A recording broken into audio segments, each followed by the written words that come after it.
It is Tuesday, March 24th, 2015, and you are listening to the GameKraft GameKast on thegameraccess.com. I am Bronson Fiori, joined by Aaron Reynolds. How you doing, Aaron? Another week, another guest appearance. Yeah, 2 in a row. Yeah, it's been a while since I've done 2 in a row. Yeah, got some positive comments about last week, so I'm gonna oh, get really? you on, I'm gonna get you on a lot of these. Just yes. fucking ride these guest appearances into the fucking ground. Staff guest. Yeah, staff guest. I could do that. Staff routinely appears when needed. I was born for that role. Okay. Yeah. Once again, sadly, we're kind of at capacity, but you never know what could happen within the next year or two. Only if you need someone. If you need someone, that's why I'd be staff guest. If you need someone, I'm here. Yeah, that seems to be the we have a name for that. It's called contributor. So you're not staff, all right. But gotcha. Yeah, it's just Nick's girlfriend did our Sims 4 review last year. She was a contributor. Oh, cool. All right. No, maybe I'll think about it. I'm just saying, I could be used for anything. If you need someone to take the fall for a dick joke in a recent comic recently, I'm your man. Some people were very upset about that. Really? Yeah. Don't worry, okay, so people. I have a question. Yeah, all right. Do we get any, or not me, we obviously, but does the Gamer Access get any emails like we did when we first started GameKraft? You mean like angry parents? Like angry parents, yeah. Not really, not that I've seen anyway. I've had people say someone posted "Hey, I liked your other comics better," and I'm like, well, that's fair enough. Okay, that's fine. Yeah. The thing that you will notice from Aaron and I is we both enjoy Penny Arcade quite a bit. Yes. And me specifically as the lead writer, I kind of grew up on Penny Arcade. Right. So, you notice our style is very similar as far as the writing goes. That's why. Yeah, that's true. Although I will have to admit, most of the creative decisions as of late that involve me were done without me. So I'm not necessarily against them. I'm glad that I channeled my inner Aaron to make this happen. Well, in high school, those latter years of high school, when we just kind of talked for a while, naturally through the website, we had to talk a lot. So I think it got me down all right. Yeah. Not 100%, but I think enough that I'm not going to be offended if you put something on me. I don't know. I consult you about anything you're in, so that's true. That's I'm hey, I wrote a comic with you in it. But I rarely change anything. Yeah. If anything. So well, usually you make it better, so that's fine. I just make it dumber. That usually helps. I gave Tori your direct instructions about the dick coaster, the ones you sent me, and she's just okay. Yeah, that's interesting. They were tough. They were a tough description. When you are making a dick coaster, really, what how else are you going to describe it? I know it's right. Yeah, it's hard, and the only thing I can imagine, the only extra mile I could have taken was to get Scream Ride and make it myself. Which at that point, I don't know. Should have just taken a screenshot. Do you even have a 360? We have a 360. It has been turned on in a long time. The only reason mine is in use is because my mom, so as you know, my mom became disabled in October 2013. Right. And she's home all the fucking time now. So what that translates into is she needs to do stuff at home, just hobbies, things to do. There's only so much cleaning you can do. Right. Especially in that house. You kidding me? It's a very small house. There's only so much cleaning you can do, and only so many Netflix movies you can watch. So, she's just kind of digging through my Xbox Live Arcade games. She won't touch anything that's on disc. It's not already installed on the system. Then fuck that. You know what? I understand that to a point. And part of that's just because she has to come in my room, and my 360 collection is surprisingly hidden at this point. Yeah. Cause, yeah. Because I've had to so I have that big desk shelf. I had to move the PS2 games to its own separate area, and then really? and then I had 360, PS3, and Wii are all on that shelf, and then in front of them are Vita, PS4, Wii U, and 3DS. Okay. I would say Xbox One, but I actually don't own any physical Xbox One games. Oh yeah. Oh wait, no, I own one, and it's not the game. It's just they did a collector's edition of Killer Instinct, and it's like a pin book for all these pins of different characters that you can buy, and that's the only thing close to a physical Xbox One game I own. Oh, okay. Yeah, Microsoft just likes to really send digital copies, so whatever. Hey, digital copies are great. Yeah, saves room. No, it's fine. I have five physical PS4 games, 5 physical Wii U games. So honestly, that's about as much as anyone who bought any of the current gen consoles so far. Yeah, I kind of want to pick up Grand Theft Auto on PS4 because we did I rented it for this week's our weekly live stream, which this week was really early. It was 11 a.m. and we did a heist in Grand Theft Auto. Oh, really? How'd that go? Anthony cannot be stealthy at all.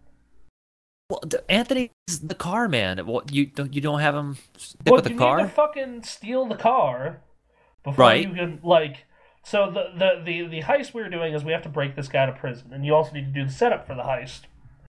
And Anthony and I's job was to dress up as cops, go inside this building, steal the police report. First off, getting the cop car was hilarious because 2 cops arrived and Anthony and I killed them both and each took off in different cars.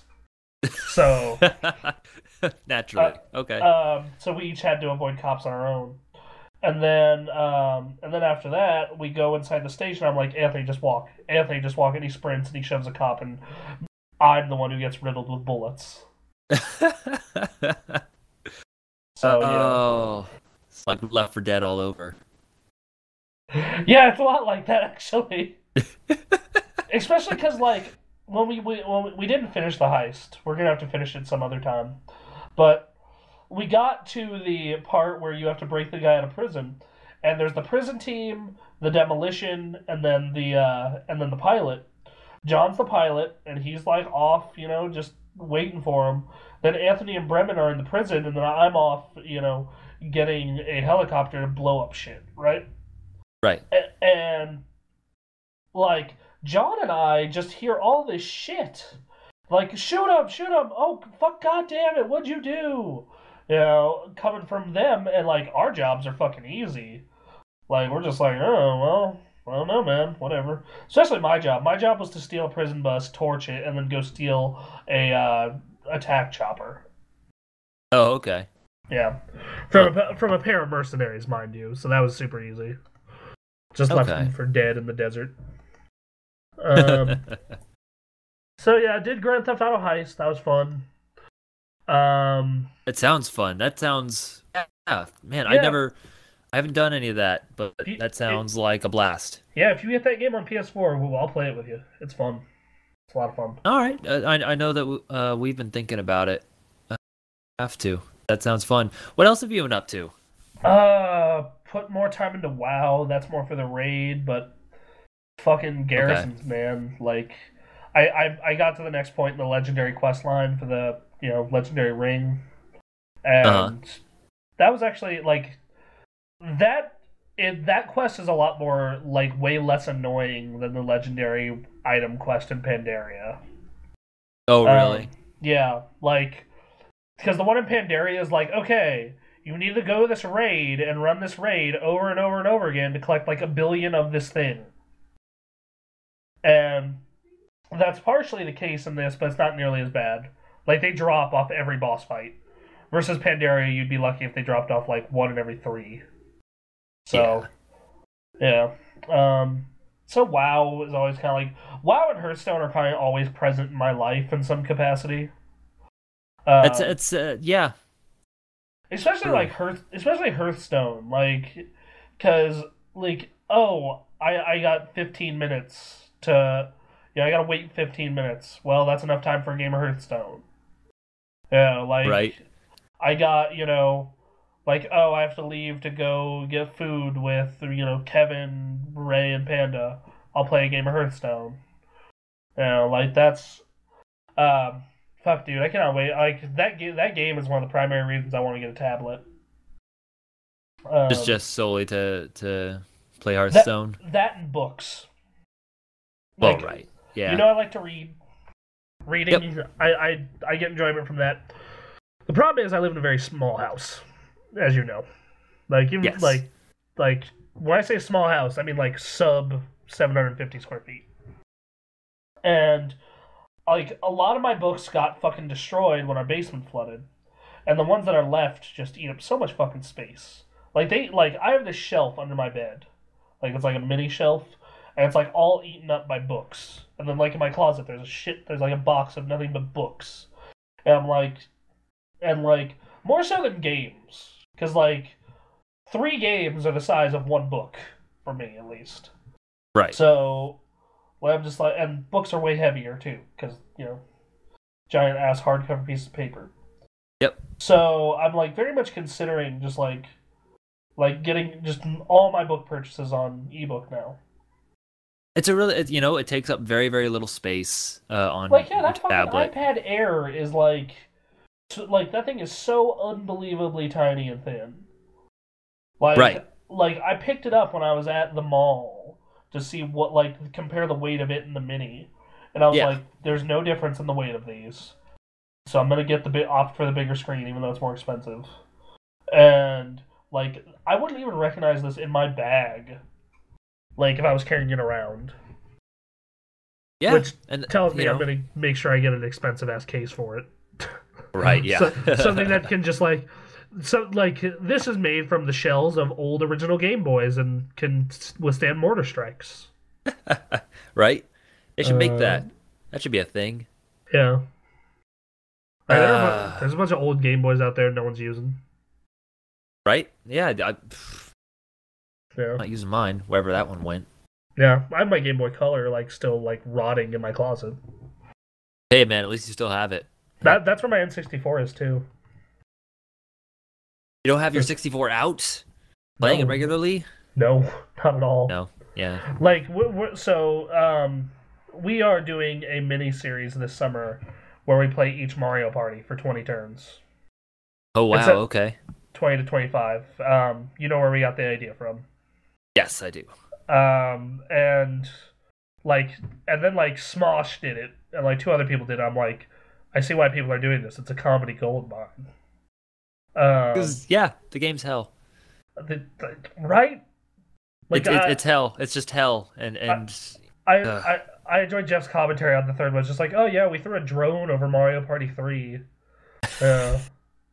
Right? But I've gotten everyone to agree that we'll do 50 turns of the first game at least, and then from there we'll go down. Right. So, yeah, that'll be fun. Honestly, from the first one, it doesn't. I don't know what your experience with Mario Party is, but beyond the first one, it's very little. So I played the first 2 a lot. I never owned them. I just rented them and played them them to death. And then I skipped 3 pretty much altogether, and I got 4 as a birthday gift. I had birthday money and chose to instead of buying all these amazing PS2 games or GameCube games, I chose to buy Mario Party 4 because I was 12 and stupid. Yeah. Oh, I can get I'll ask for Metroid Prime for Christmas. I'll buy Mario Party now. Yeah. As long as you got your hands on Metroid. But I did get my Metroid for Christmas. Okay. But I'm gonna be honest. My birthday as a kid is perfect for video games. You've got it. I have it well too, but I think you have it a lot better. Because it's October 14th. Okay, I can get 1 to 3 games for my birthday, and then whatever I didn't get from that comes out in November gets cleaned up with Christmas. Exactly. Yeah, it's just shitty that the first 9 months of the year I'm not really playing much games outside of renting them. Yeah. And that is the problem. Yeah. Yeah. Or on like some level, if I save my allowance for when I first got an allowance, it was 10 weeks, but then it upped to 10 later on because my dad was making me do more shit. So he's like, yeah, it's only fair. I'll give you 10. And so then it was like a month and a week if I wanted a game. But that means I couldn't buy anything at school for lunch. I'd have to pack my lunch, shit like that. So right. But yeah, so like it meant the games that I wanted to buy, like I wanted to get, I want them to last me typically. So like Animal Crossing was a fucking godsend. Like right. I can play this game every fucking day. What was another one? Can I talk to you about something? Yeah. Like, part of me kind of misses Blockbuster. You're a monster. You need to stop that shit. But it's like I pay $6 for a game. I get that game for like a week, and that's it. That's cool. And they have a good library of games. It's not amazing. Like GameFly has an amazing library of games, but at least like if I wanted to go play a game, I could just drive over to this building, grab the game. Well, I mean, instead like, of with GameFly, like I have to mail it off and then hope for availability.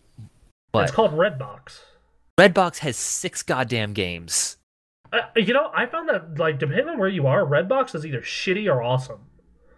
Like I've noticed that too. Like the Redbox by my house sucks ass. Right. But like there's this one in like the ritzy area of town that has fucking PS4 games, and like it's like the fuck. Why is this not everywhere?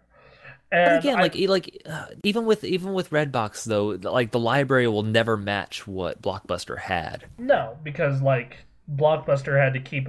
Well, that's part of the reason Blockbuster went out of fucking business too, though. Like we have to. I mean, that's true, but that was better, and it was cheaper per day. You know, if you consider like, yeah. I remember getting $6 or $7 a week, whereas Redbox it's like $2 a day. Yeah, like I remember it being $8 for a week, or right. Or like I had this deal with my parents that if I got like a good report card, like all A's and B's, I could get the Game Pass and not have to use my allowance on it, which was $20 a month, and you can rent one game at a time, but it was unlimited rentals as much as you want. See, now, yeah, that's great. That's a great deal. Yeah, like that was like because my parents realized in the long term they were saving money. I think that's why they were okay with it. Because they realized, like, we're spending at least $7 a week on renting a game when we rent a movie. Fuck this. And so my problem with the reason I'm starting to prefer like old, outdated Blockbuster and Hollywood Video over GameFly now is like 3 games or something like that to make the GameFly deal worth it. And there are months where hello, you cut just out. Nothing. Or a game. There's months where there's just nothing, or and there's one game, and it's just, and then I start feeling obligated to play games, and then it just turns into work. So what am I even doing?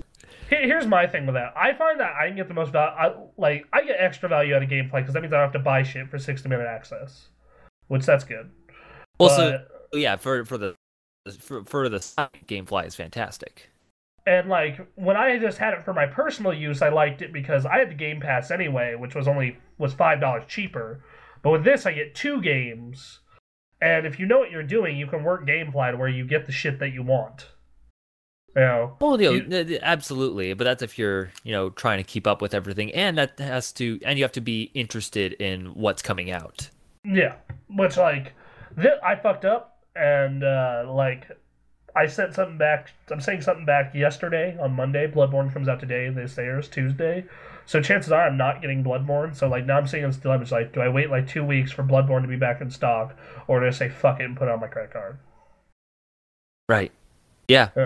Like that. Like I'm thinking about that. Like I'm just like. That's the dilemma of GameFly that I've been dealing with. I ended my a couple months ago, and I'm not happy with the lack of gaming that I've been doing, but I also don't feel like I'm getting robbed.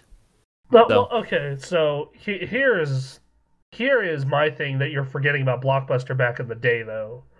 How often would you go there and they not have what you want? All the time.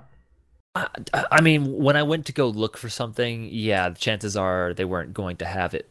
But half the time, I was also just, because I was a young kid, I was just going in there and looking for a game that looked like fun to play. Well, I'm talking as like teenagers. Like I'm not talking about like as a kid where you just want a fun game. Like yeah, that's how I found Sure. out about Star Fox's Blockbuster. Good on Yeah. them. Right. But I remember, the but like when I hit my like early teens to late teens, and I still had that Game Pass membership, and then eventually I moved over to Hollywood because their selection wasn't as shitty, which was weird to say because they were kind of like the discount one. Um, Uh, but like I moved over to them because they weren't as shitty, and like even then, like unless you were there on new release day, Friday, the chances of you getting what you actually wanted were so fucking slim. It was ridiculous. that is true. That is true that GameFly does have more games, so that if you plan it right, you could. But yeah, I mean, you could if you planned it right, you could get to Blockbuster too. Yeah, but Blockbuster, like, here's the like Blockbuster. I have to like, okay, they get their stock in at 9 a.m. on Fridays, so I have to either skip school or be late to work or And that's the whatever, problem. or send That's someone where there. GameFly has the advantage. Yeah, or send someone there for me. Like, thank God my mom typically had Fridays off and was willing to do that errand for me. Um, Right. and like if you wanted a new release for a holiday weekend, like new games come out around Christmas, around Thanksgiving all the fucking time, and like I Yep. remember, and like most of them, like you would get there and like, oh, all the shit I want is cleaned out. Fuck. Huh. Um, so I was like, I remember the one weekend I got super lucky with that though, and it was 2007, and it was like a week and a half earlier, Mario Galaxy and Mass Effect came out, and they just got the games back, and I ran them both that weekend. Oh, there you go. And man, holy shit, was Mass Effect disappointing in comparison to Mario Galaxy. Like that's the Yeah. most unfair comparison of all time, I realize, but like anything was gonna look like shit next to Mario Galaxy. Like that was the Well, yeah, it's problem. not just that. They're just completely different games, Yeah. and not just in how they're made, what they're trying to do. And the Mass Effect was plotted not just it accomplished its visual aesthetic. It created a universe Like that was interesting. at the time, like that game looked gorgeous. Yeah. Yeah, I Yeah. mean, it looked like fun, and there is an ambition there that I felt to be respected. Whether or not they executed well on that is debated by many. But yeah, Mario Galaxy was just gold in all ways, shapes, and forms. Yeah. Yeah, that game was perfect. But yeah, like I find that like GameFly for the $25 a month I pay is well worth it, especially because there's like always shit that I kind of want to go back to that they will typically have in stock. So like, And that's another thing is that they do tend to have that stuff. But again, you have to have the interest. Like yeah, Blockbuster is perfect for someone like me who, at this point in time right now, just kind of isn't interested in a lot of what's being released. Just needs one game a month or something like that, or two games a month or something. yeah, like Bloodborne. Like if you want to play Bloodborne, like like oh, you pay $7 to try it through Blockbuster, and then you go pay for it when it's when if you find out you like it. And that's the thing is that if I wanted to try it, I would have to sign up for GameFly again, which what's their cheapest price for like a game for what Like $16 or like something? like after taxes, it ends up being like $17. Yeah. Right. Whereas, like the only other option I have is to go to Redbox, which will charge me $2 a day, which is insane when you consider that I'm about to try and rent Bloodborne. Well, yeah, which Bloodborne is probably like a 50-hour game. At least, especially for someone who's typically bad at games like that. Yeah. So I don't have much of a viable option beyond just buying it, and that's not an option either right now. But Like for me, like I'm probably like I'm so pissed at my job because like if I would have gotten good hours 2 weeks ago, I would have been able to like get it no problem. sure, But like no, fuck the client wants to wait a week. Well, fuck the client. I need money. call You the know. client up. Bloodborne, I need this. Yeah, you remember? Yeah, Come on, guy. yeah. Come on, man. Just give us the work early. Give us the work. Come on now. Um, Yeah. yeah. So I'm like, that game looks really interesting. Like another thing though is like, if you are invested though, GameFly also saves you money in the sense of you do want to keep the game. It is far discounted. Like Yes. I'm renting GTA 5 right now, and let's see. I believe if I were to buy GTA 5 right now, new, it would cost me $50 to $60 depending on if I got it used or new. GameFly, because I get my 10% discount for being a member for a year, it Yep. comes out to after taxes like $42. Yeah. And those discounts are fantastic.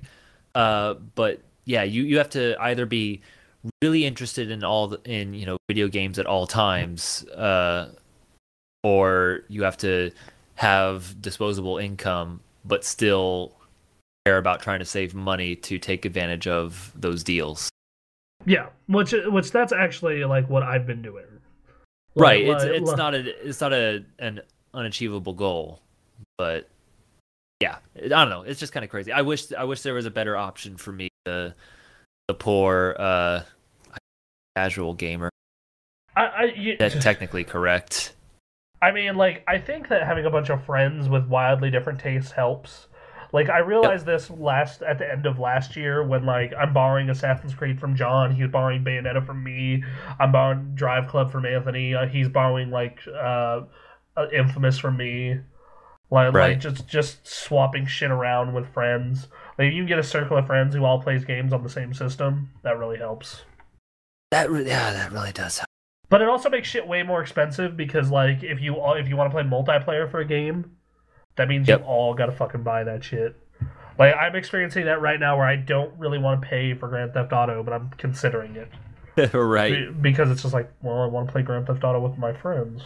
I don't want to rent it. Fuck. Fuck. Yeah. By the way, could you move a little closer to your microphone? You seem to cut out a little bit. Not much, but just a little. Sure. I'm messing. My mic's being all messed up. This mic used to do wonders when I was part of the site. I used to sound great. And I don't know what's been happening recently. Well, I mean, anyway. Well, who knows? Maybe you'll get a new microphone when you buy Rock Band 4. Yes. Right. Man, if I don't know, you heard the microphones we had to use for the first podcasts. Those were pretty good, actually. Like the Rock Band mic was good. The fucking PlayStation mic was echoey as shit. Well, I mean, the PlayStation wasn't great, but you have to remember when you would hold it up to your mouth and talk, and then like, oh crap, we have to hand the mic over to the next person. Like, if everyone had their own individual Rock Band mic, it would have been fine.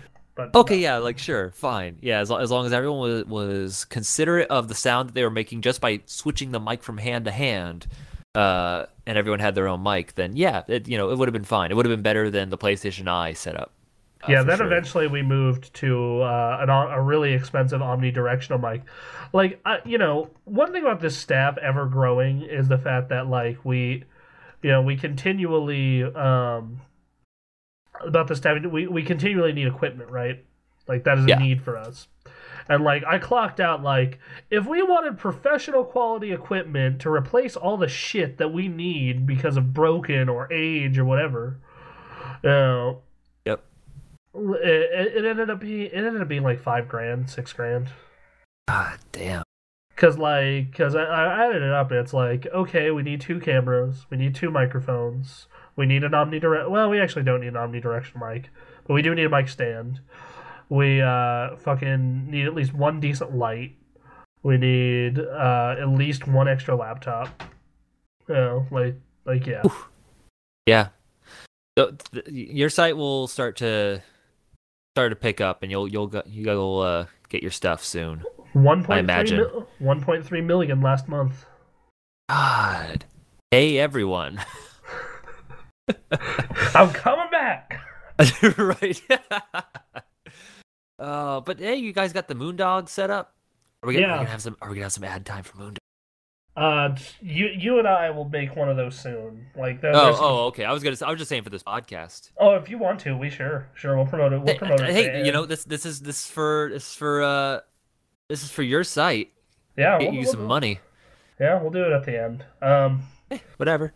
Yeah. Uh, oh, I apologize. We have gone off the rails here. We have don't we have a format to this? Yeah. Back to what I was playing. Okay. I got more into Majora's Mask 3D. I'm through the first temple. Oh, okay. Of 4. Doing side quests. I forget which side of the Majora's Mask coin do you fall on? I love that game. It's a great game. Okay. All right. Jeff can go fuck himself. I'm excited. I'm gonna play through the Zelda games eventually here, and because I've not touched Majora's Mask. So. That's the one. Like, I feel as though if you don't traditionally like Zelda, you will fucking love that game because it looks at Zelda and holds up double middle fingers. Just kind of fucks it all up. Yeah, very much in the way that like Twilight Princess saw Ocarina of Time and said "fuck you." Yeah. Or not Twilight Princess. A Wind Waker saw Ocarina of Time and said "fuck you." Yeah. This game like it's a lot like Ocarina of Time, but it's not. Like, he does a lot of weird shit. You know. I like weird shit. Yeah, he gets weird. It gets so weird. All right. So I played. I'm looking forward to it. Animal Crossing is a daily commute game. I don't know. I feel like I need something like weighty on the Vita soon. Weighty? Like a Bastion or an Axiom Verge or a Cosmic Star Okay. Heroine. Like something that's not Ollie Ollie. That's what I'm saying. Sure. Sure. Ollie Ollie 2 is really good. But it's like I played this for 5 minutes and then I'm done. Versus, well, right, there's not a lot in that game beyond what you see within the first 5 seconds. Versus like Cosmic Star Heroine, which is like this big meaty RPG that's coming out later this year. But that Bastion's not on Vita, is it? It's coming. It's coming. Should be coming in the coming months here, actually, or in the coming month. Yeah, hold on. I think it might be the release this week. Oh, really? Let's see. Bloodborne's out this week. Borderlands: The Handsome Collection is out if you don't have a PC. I'm trying to think, because I'm trying to figure out what that game is that's this week's they have their like spring promotion, right? Where they're like, here's all these weird indie games that are coming out in spring. Spring Fever. Yep. That's what it's called. They've been doing that ever since Flower. So. Oh, right. Okay. Okay, so this week is Hotline Miami 2. All right, yeah. The one I'm excited for is Axiom Verge. All right. See, I'm gonna see when Bastion's slated to come out because Helldivers, Hotline Miami, Jamestown Plus are all out. Metal Slug is this week. Then Axiom Verge, Bastion, Titan Souls, Shovel Knight. Axiom Verge is a really good video game name. It's a Super Metroid style game. I'm looking at screenshots. Like, I want to play this. Fun. Yeah, I really do too, actually. Okay, so this Bastion trailer came out March 3rd, but they don't say when the fucking game's coming out, and I'm like, I mean, I guess Transistor did so well, they said, fuck it, we'll bring this to PS4. Right, and Vita. That's true. Yeah. Which, I would, play that game on Vita would be perfect. That's a great portable game. Yeah, that game's just kind of perfect. Yeah, that game was really good. Take that stance, yeah. You're gonna take the very controversial stance of hey, Bastion was good. Fucking man, I don't know. Are you sure you want to take that? Also, guys, Mario Galaxy, it's a good game. Aaron, these controversial statements. They will not stand. Oh. Yeah, I don't know. It's coming out in a week or two. Then Titan Souls, which I know very little about. I'm actually going to look into it right now. Titan Souls? Titan Souls. Dark Souls Titanfall mashup? That would be the best game of all time. Be pretty cool. That would be so cool. Kind of excited. What is this? What is Titanfall or Titan Souls? It looks like a 2D action adventure game, maybe an RPG. Like the trailer isn't loading super fast, but I'm not. Yeah, I don't know. It seems okay. Then From Devolver Digital. Yeah. Then Axiom Verge looks fucking sweet. That looks crazy. The art looks amazing. It looks like Metroid. Yeah, it looks like something from that era. Yeah. You know? Like I'm totally down with this. Like there in recent years, there have been a lot or a good amount of Metroidvania style games that have been awesome. Ori and the Blind Forest, Guacamelee, Shadow Complex. Yeah. True. Like now this is supposedly pegged to be really great. Like I'm excited. Cool, I'm excited. What are they charging that for? It's gonna be 15 or 20, and it's cross-buy too. Oh, really? Okay. And then Shovel Knight's, we know what that is. Yep. Just now it's on PlayStation. Shovel Knight's a thing. Glad I didn't buy that on Wii U, and I waited. Because I want the Vita version of that. True. That'd be a good Vita game. Yeah, so... Or really anywhere, I guess, but... Yeah. Okay, so... Alright. What else have you been playing? I think that's about it. Like, there hasn't really been much new coming out. Like, Battlefield came out, but I didn't get my hands on it. I don't really care. Like, Final Fantasy Type 0, not willing to pay for it to get a demo of the game that I actually care about. It's no Crackdown. Yeah, Final Fantasy Road Trip. I'm excited for Final Fantasy Road Trip. Or as McKenna calls it, hold on, let me pull this up. Give me a minute. I saw it. I forget what it was. Yeah, our friend McKenna is super stoked for that game. Just beyond stoked. Final Fantasy 15 Bishi Road Trip. That's right. Yes. Yep. That game looks cool. Yep, that game does look super awesome. Good. Oh, have you seen what traditional Final Fantasy fans, how they've taken it? Apparently most people are taking it really well. That's cool. I would have expected someone like... I remember there was, after the E3 announcement or the trailer or whatever, like people... There was shock because of, oh god, it's like modern, they're guns, but then it really... That dissipated really quickly. So, I don't know. This one looks really cool. I'm hopeful. Yeah, like it has that Kingdom Hearts battle system. You know, like yes. It looks really neat. That, you know, like it was supposed to be 15 verses, and then they just, or no, 13 verses. 13 verses. And they're like, fuck it, we can't do another game with 13 in the title. We ruined this. 13. I'm sorry they started. That lineage. The lineage. I could see them trying to do a sequel to 13 simply because all their reviews from fans and critics alike were like, yeah, there's a really good game past the 30 hours. Yeah, it was like 15 hours, but yeah. And then like Final Fantasy 13-2 was actually a good game. Well, I've heard. So, like, yeah, man, that's... So, I don't know. Yeah, like Final Fantasy, 13-2 was actually good, and then Final Fantasy 13-3 was like, what the fuck are you doing? Quit it. Stop it. Quit upsetting your fans. I've had some friends. Yeah, right. Well, I've heard some people. I know I have a friend that's trying to get me into Final Fantasy 14. Like, all right, so Final Fantasy 14, Anthony plays it. All right. Okay. So let me pitch this to you. How do you feel about WoW? How do you feel about Final Fantasy? How do you feel about Final Fantasy, or how do you feel about WoW if it looked and had lore from Final Fantasy? All right, so how would you feel about that, but instead of having the big open world of WoW, you have like sectioned off areas that whenever you enter a new zone, it has to load? All right, so I have a feeling your opinion about this game is going to be, like you just repeated what I just said. Just Oh. Yep. Like you just shifted a car. So what have you been playing, Aaron? I haven't been playing shit.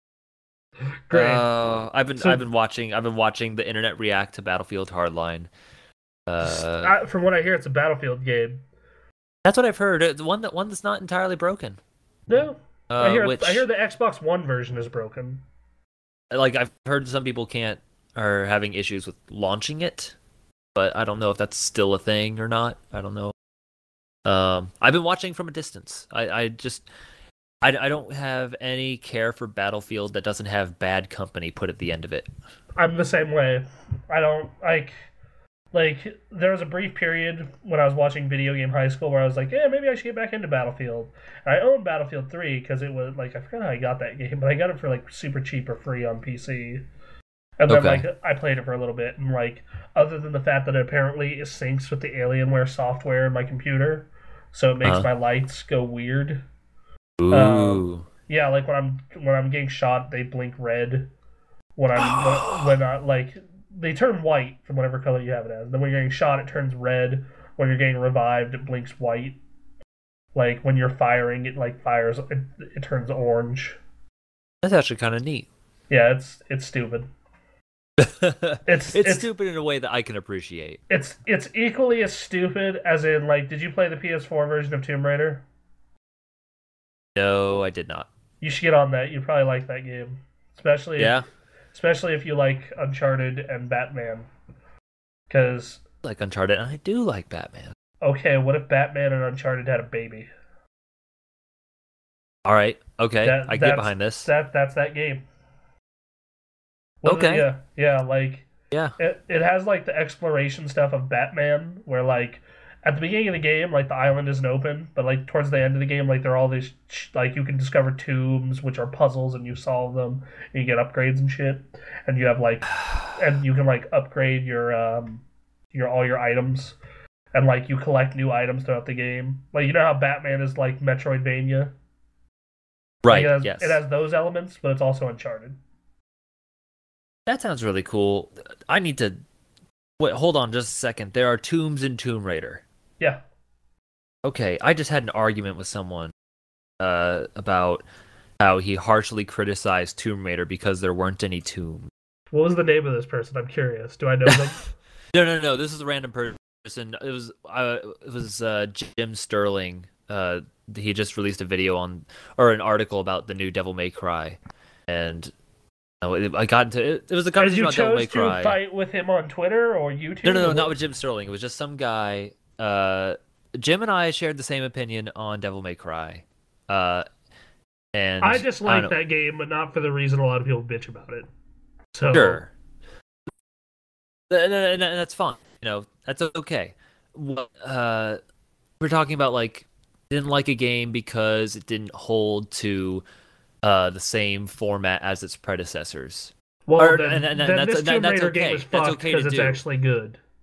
No. That's a good. You know, it's okay to not like a game because of that, but to say there are people like stating it's a bad game because it doesn't hold to the format of its predecessor. I had a problem with that, and like you can be a good game and not be like the games that came before you. That can happen. Which would fans be appreciative of that? Probably not. But to say that it's a bad game is weird. The reason I dislike Devil May Cry is a bunch of other shit. Yeah. And that's fine. That's totally okay. We've talked about this before. That's totally okay. But this guy was very much like I think Devil May Cry the same way I harshly criticize Tomb Raider because it doesn't have any tombs. And now I've learned that not only I already told him it's I think it's wrong to say that a game is bad because it doesn't have tombs, but it's called Tomb Raider. And then I found out it has tombs anyway. I don't know who I was talking with. Yeah, they're secret tombs. You have to find them. So I mean, like if you don't find any during your playthrough, then there are no tombs. They just eluded him. He's no Tomb Raider. He is not a Tomb Raider. I found like 3 of them, and I think there's 13. So, all right. Well, okay. So anyway, like if you were looking for reasons to get your gameplay account back or like good ass games to play, that are like Tomb Raider Definitive Edition on PS4. That's the way to fucking go. Like that game was like Nick played it. Like Nick played it. It was like, why the fuck was this not on the Game of the Year last year? And I'm like, you weren't here. You know, like that's, like Tomb Raider was a legit game. Like I went back and played the Definitive Edition last year, and I was like, holy shit, this game is really fucking good. Like, damn. And I think the reason I didn't defend it during the Game of the I think the reason I didn't defend it during our Game of the Year awards when we talked about it last in 2013 is because it came out so early. That kind of got that washed. May have been it. Yeah. But yeah, that game super good, and it's $20 on GameFly right now. You're cutting in and out for me. I can't. Better. Very better. Better.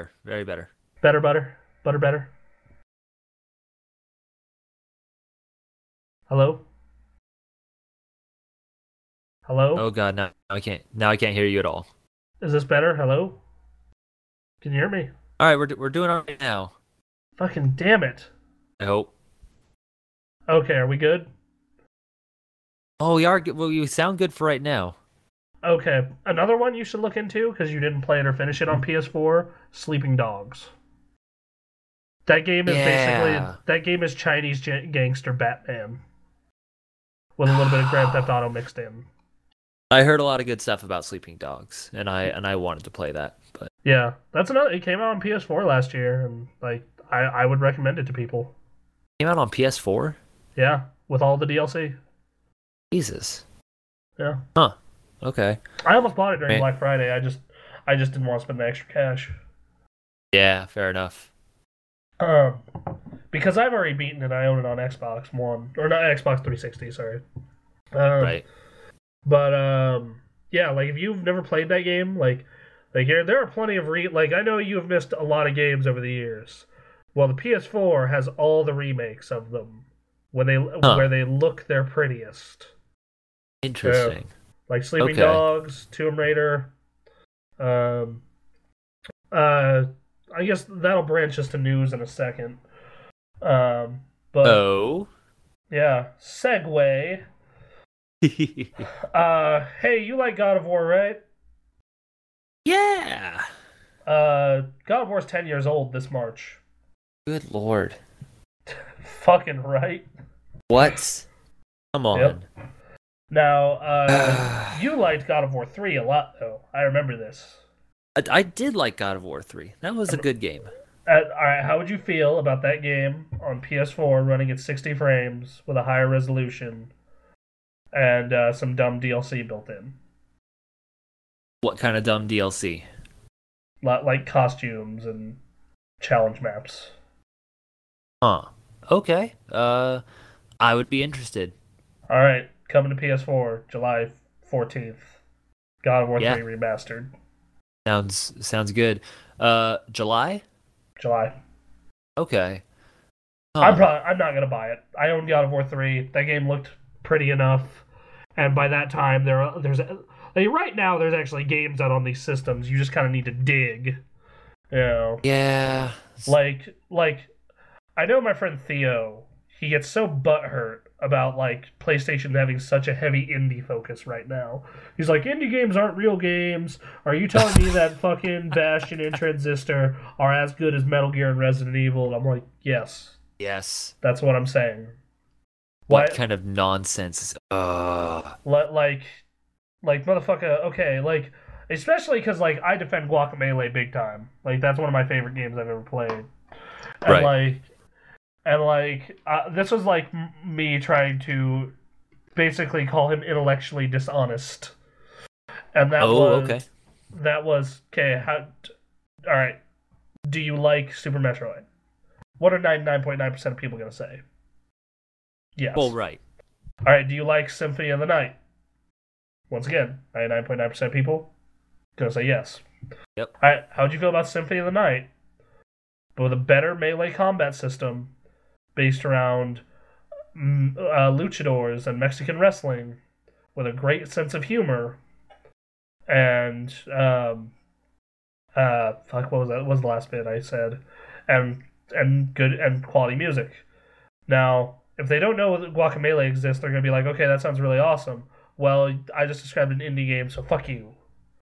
Like that's like yeah, that like we are. Is that an indie game? That is an indie game. It was made by Drinkbox Studios. Okay. Um, Is it just because that it's indie, or is it just because that it's not asking for $60? It's because like he does not like indie games.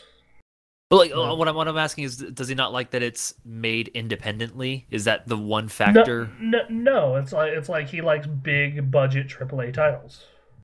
Well, right. So is it? But like, is there something about the smaller titles that bugs them beyond just not being big budget? I think it's like how they try to be arty and they're not like like they're trying to be arty and different. And hold on, I'll pull up the argument we were having. Oh, great! Yes, because I know this is what the Facebook drama, all sorts of entertainment. I think that you have been in on several of Theo and I's conversations. I'm sure I have. This can't be the first time. I need to play some games. I've been playing a lot of Sim Golf. You should. Okay, man, I'm telling you, just hop on Tomb Raider. Yeah. Yeah. We're gonna have to have a talk about remasters after this, because like I feel like you're in a really interesting perspective, because like since you quit the site you missed a lot of games, so to you these remasters are beneficial. Yeah. Some of them, yeah. And you're getting like the best version of these games too. Versus like someone like me where it's just like fuck you. In most cases. Well, when it's been how many, a year and a half or something, and there aren't many new games. In fact, we're just getting remasters. Like, that's odd. Yeah, but let's see. Sorry, there's a lot to this argument. Sure.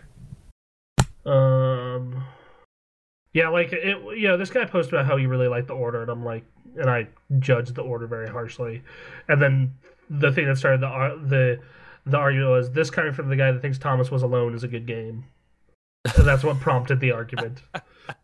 Now, for those of you who don't know, probably think Theo's kind of an asshole, and it's just like all Bronson and I do is argue and eat steak. It's the basis of our friendship. And he's not wrong.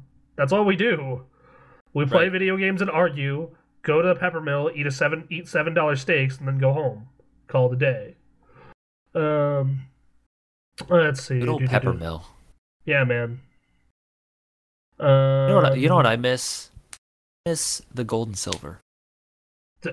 I know a place in Seattle that's very similar that's open 24 hours. What would that be? It is called the Hurricane Cafe. Sounds familiar. I go there every PAX. Okay. They offer unlimited hash browns when you order breakfast. Oh, that sounds really familiar. Okay, hang on. Probably because you told me like years ago. Yeah. Let's see. Here we go. But you act like things like Guacamelee and Bash can compete with Metal Gear and Resident Evil. They can't. They're real good for indie games, but they're a laughable, lazy effort for a real game. Lazy, huh?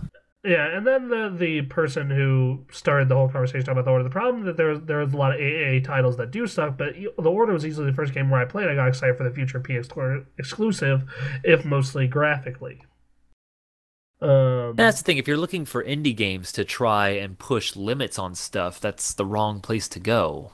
No, like that, but he was the one arguing against indies. Like he was just arguing that the Order was a good game and had a good narrative, and I disagree, but I wasn't willing to go through that argument. I know that when Nick and I do spoiler cast of the Order, I'm gonna have to go through that argument. So right, yeah. You guys haven't done a spoiler cast yet? No, because he has basically not been able to be here for the entire month of March. Oh damn. So because of work, because he's been at this tennis tournament, because his company designed the app for it. Oh, okay. And he has to be there to make sure everything works. All right. Cool. So, yeah, I don't know, man. Oh, I've totally been near where Hurricane Cafe has been. Okay. Yeah, it's like I know right where this is. downtown by the convention center. Yeah, So, I know where this is. I went to a WWE event. That's yeah. right by there. So cool. What I do is I go there, I eat dinner or breakfast for dinner. And then I typically go to the Destructoid party and then go to bed for PAX. Huh. Awesome. Good night. Yeah, well, depending on where I move, I'll be maybe close to there, so that'll be good. Yeah. Awesome. Well, all right. I didn't play anything beyond a little bit of Civ Golf. Created my 6th hole. I know everyone's very invested in my Sim Golf playthroughs. Everyone is, because so many people know what that fucking game is. Even. Yep. Sid Meier's Sim Golf. It was when Sid Meier and the Sims came together, make a golf game. 2002. All right. Is there anything else?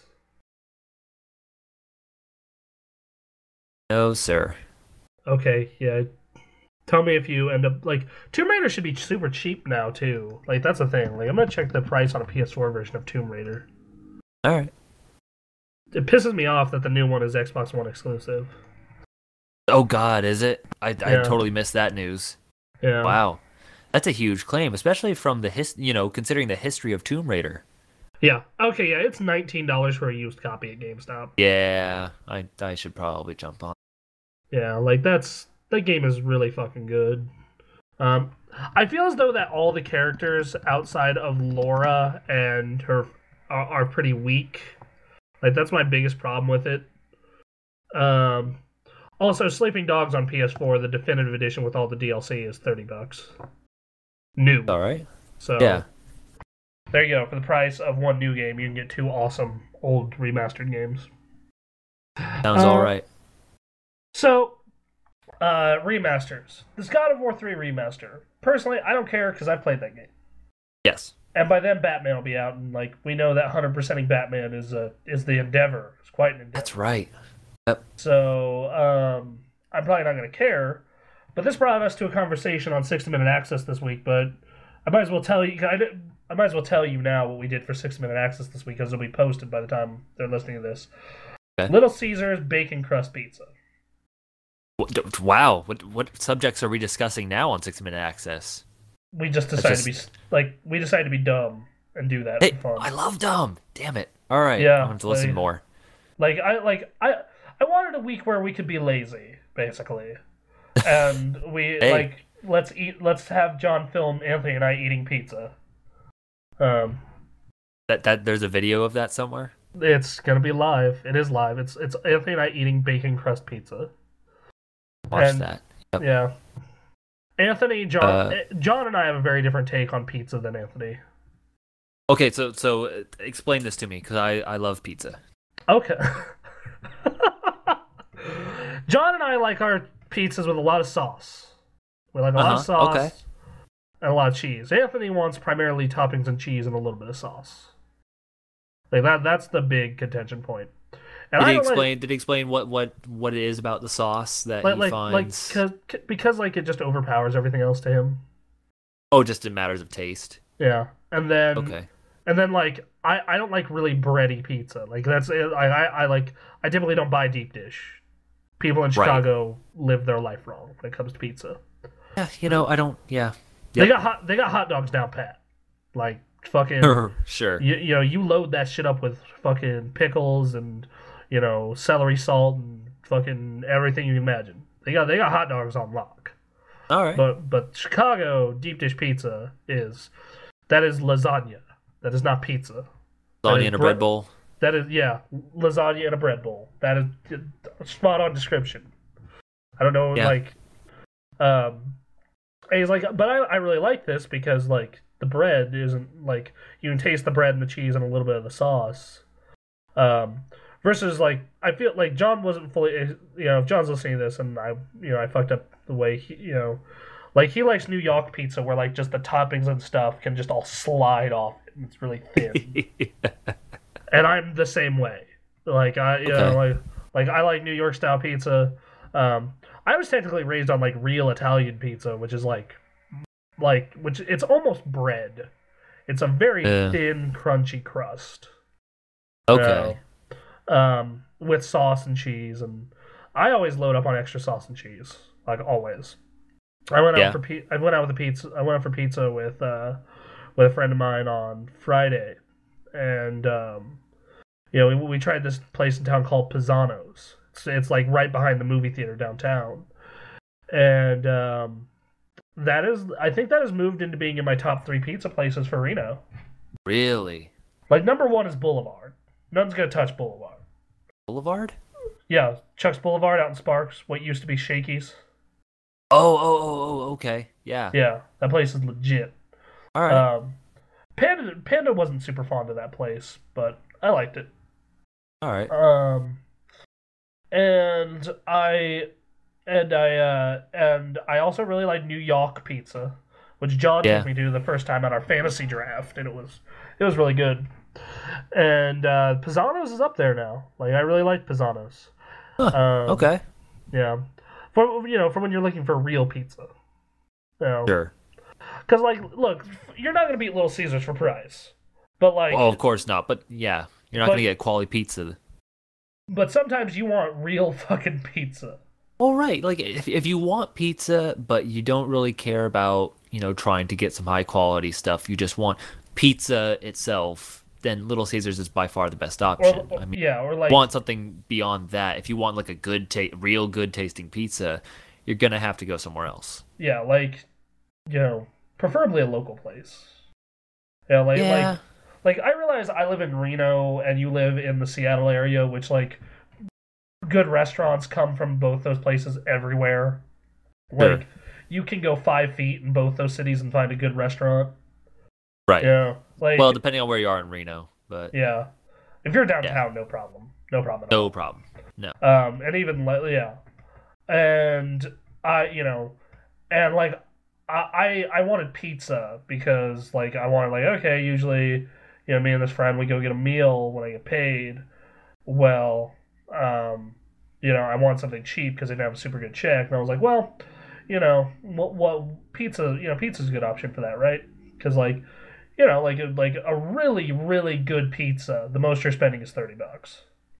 A fucking awesome pizza, right? Right. Yeah. And I looked up quality pizza Reno, Nevada on Yelp, and I sorted it by rating, and there's 30 pizza places in Reno. Oh wow! Reno Sparks, I should say. If you if you just cut it to just Reno, it's 12. But even then, that's fucking ridiculous. Yeah. And we ended up picking Pisano's because it was downtown and relatively affordable.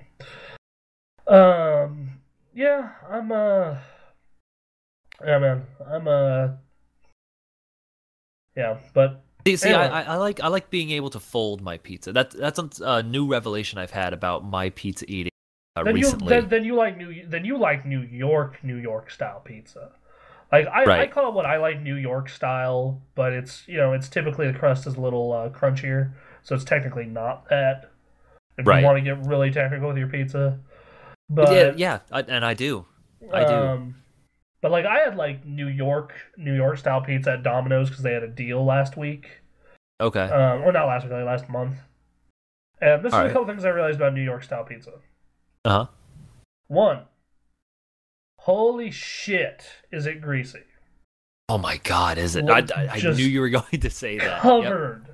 Yep. I could just I bit into it, I just feel the grease all over my face. Yeah. That's not a plus for me, but it's a reality. When I was eating it, I had to drain the grease. Yeah. So that was obnoxious. Right. So there was that.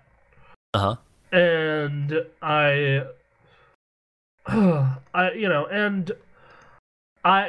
felt that it wasn't filling enough. That could be a problem. Because because that's my problem. That's my problem with New York pizza. It tends to be kind of flat, from what I've experienced. That's why I kind of like that. I don't want it being deep dish where it's lasagna in a bread bowl, right? But where I just want I want a crispy thin crust, that's just loaded with like meat and cheese and sauce and olives. You know, Right. Yeah. Like that's what I load on my pizza. Yeah, that's a good pizza. You know, we did a split pie at Pisano's, and ours was pepperoni, olives, and mushrooms. Mine was pepperoni, olives, and bacon. Okay. I got my fair share of bacon this weekend, and I felt Sounds like it. Yeah. I felt that fair share of bacon later. Yeah.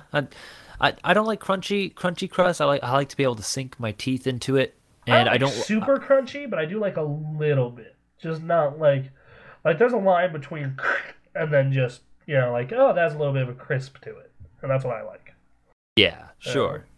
I like there to be a good amount of cheese and sauce on it, but I started doing the folding thing when just one too many pizzas I bit into and then tore the cheese off of it, and there's just sauce and crust.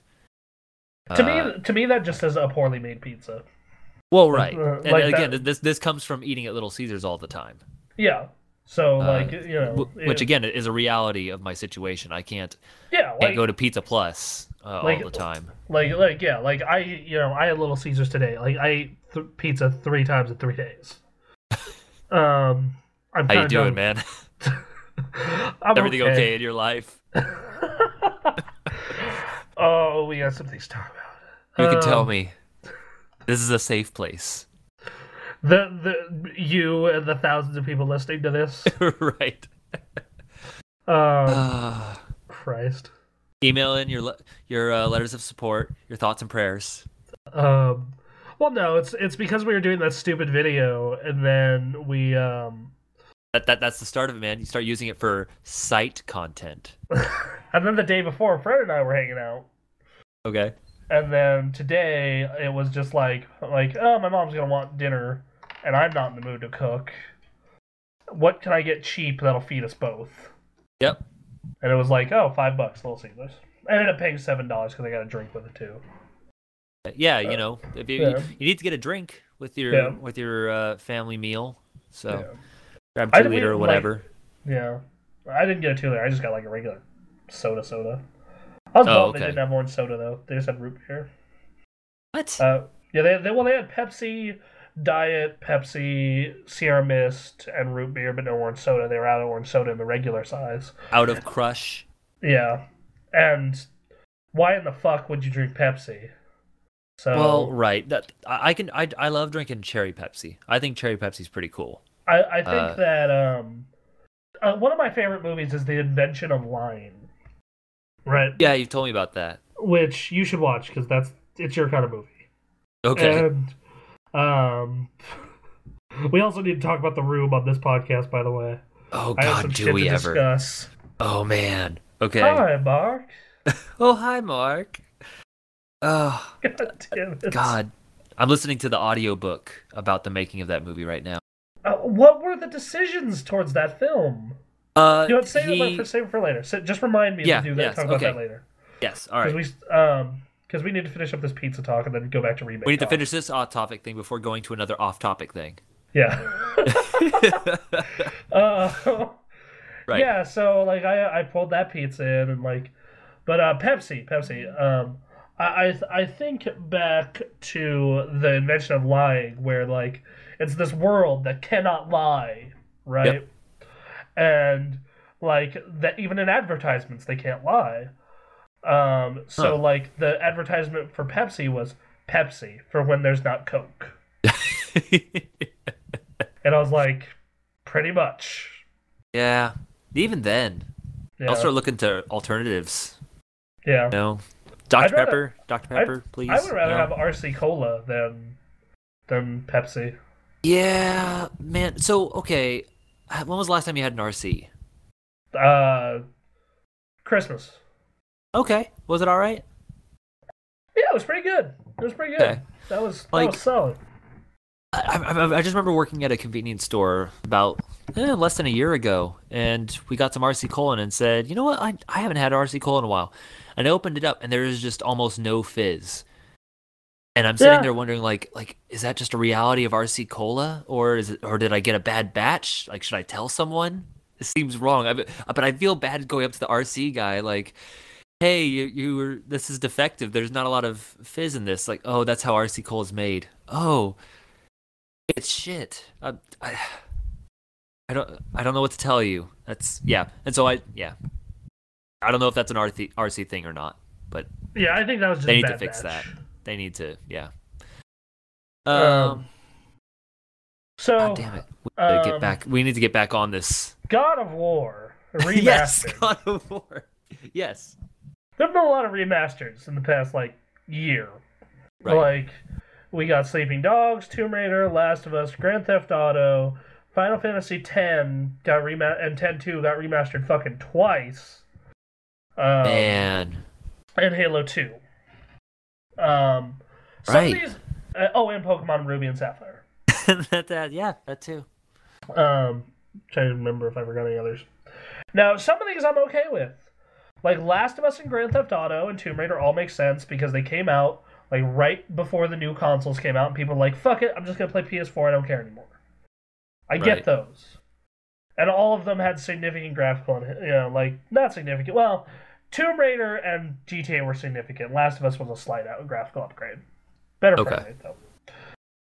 And then I definitely understand Ruby and Sapphire and Halo 2 and Final Fantasy X. Ruby and Sapphire is a complete remake from the ground up. Yep. Halo 2 is a complete, that game, but running in a current console engine. All right. With some bonus stuff. And then Final Fantasy X I get because the game is fucking 15 years old or something like that. 14 years old.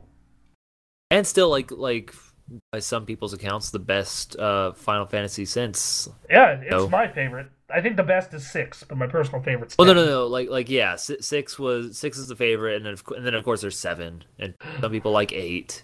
Yeah. And then I guess what I meant to say was 10 was the last real great one. Yeah. People are like I've been playing I went back and played those games in my teenage years and during college. People that like Final Fantasy VIII are kind of crazy.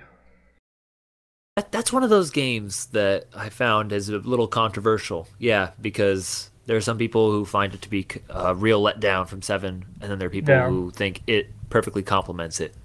And then Final Fantasy IX, just everyone forgets about, but it's fucking awesome.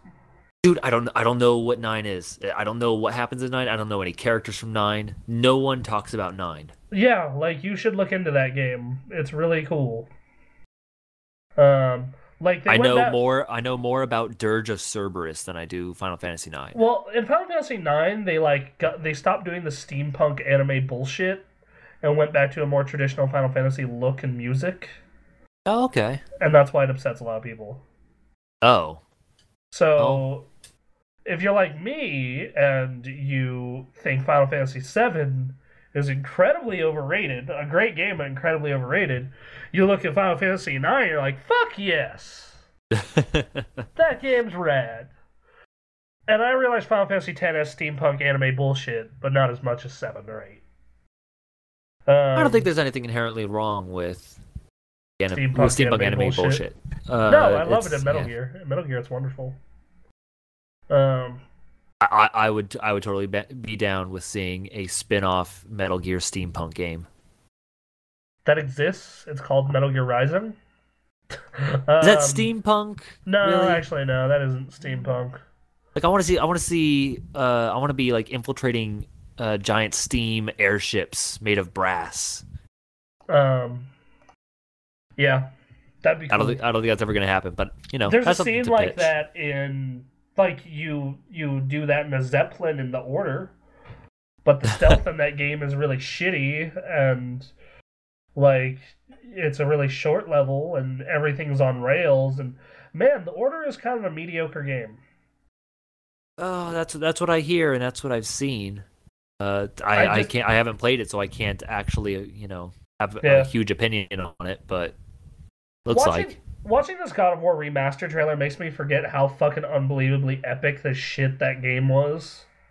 The scale of everything in that game was monstrous. If I get this new job I've been applied at, I should be able to afford a new TV way sooner than I planned. Yeah. So like that might be the remaster. That might be what I call my TV test game. Like Okay. I should probably do it with something that's like really graphically impressive, like Infamous. But the scale of that game, fucking Right. yeah, man. Like God of War, like has only had one kind of mediocre game in 10 years. Oh, like that's impressive. I mean, Oh, yeah, like I don't think any of them have been considered bad by any that means. like there are how many games are there? There's the 2 portable ones and the 4 console ones, so 6. Right. Yeah. There's 6 games, and all of them except Ascension were fucking awesome. And even Ascension was kind of okay. I didn't finish it, but it was all right. All right. From what I heard, it wasn't a bad game. It was just, I don't know. It just wasn't as God of War as the rest. Like I heard some people talk about like they concentrated a bit too much on multiplayer stuff. that was part of it, but like they tried to be as epic as God of War 3. But Yeah. because it's a prequel, they can't do that. So it just kind of fails. Oh, because like, and like you have like unless you go to a different character and a different like time period, like you can't do as epic as God of War 3. You kill all the gods and titans. Well, You fight that's the a thing god about inside a titan. yeah. Like I don't understand where that goes. That was the end.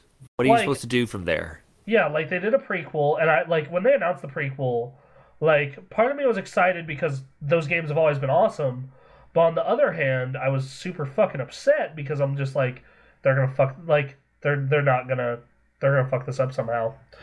And like I played it, and the intro was really strong, and then everything after was pretty terrible. Terrible? Not terrible, but like yeah, just meh.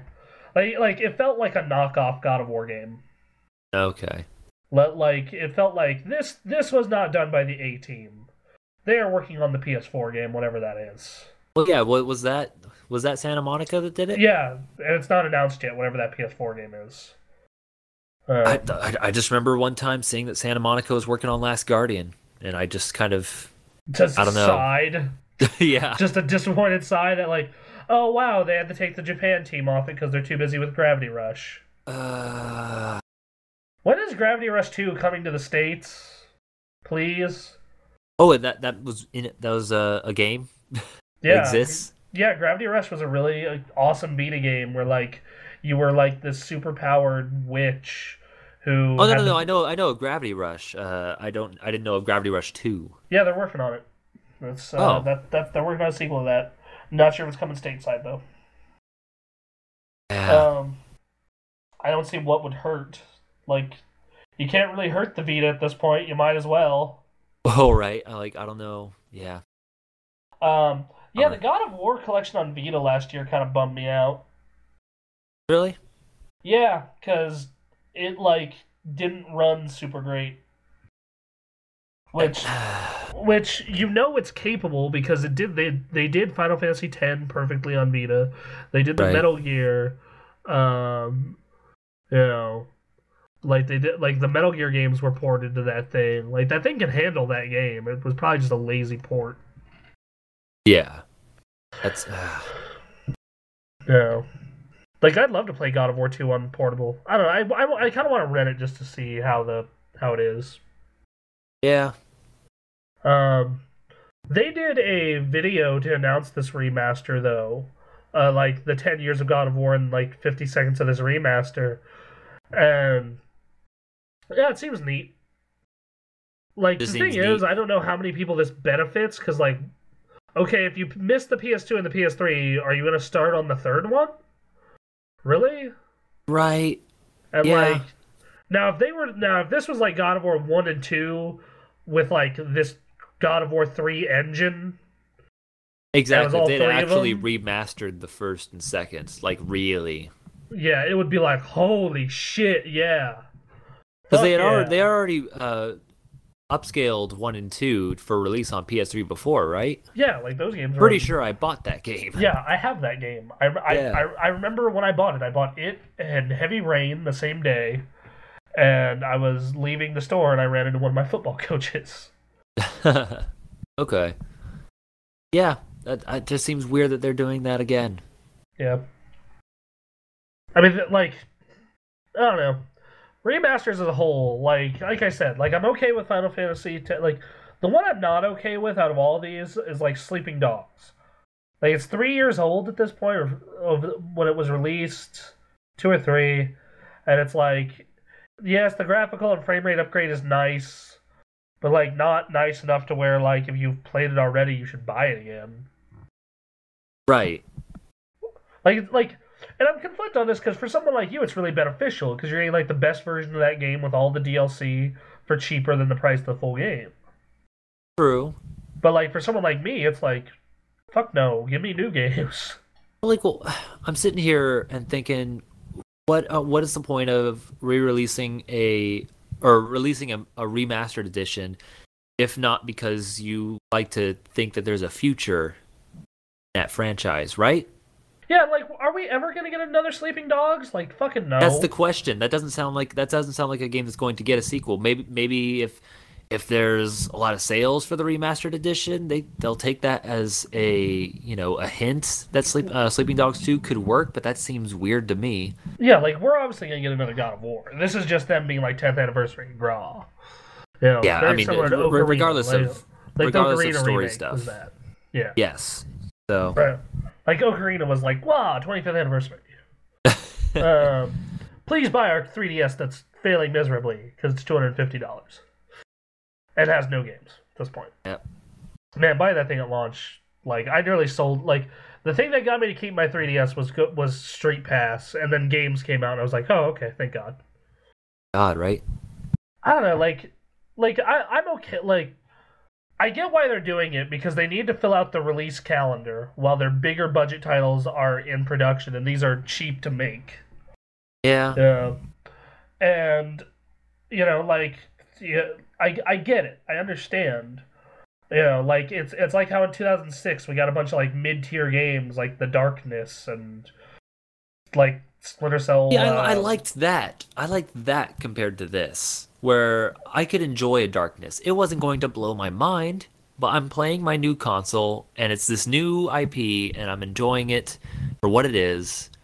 And there were a few titles like that, and they didn't necessarily go anywhere. A lot of them tanked financially, though. Yeah, that's true. And I guess from a business perspective, that's not good. But from a gamer's perspective, I much preferred that.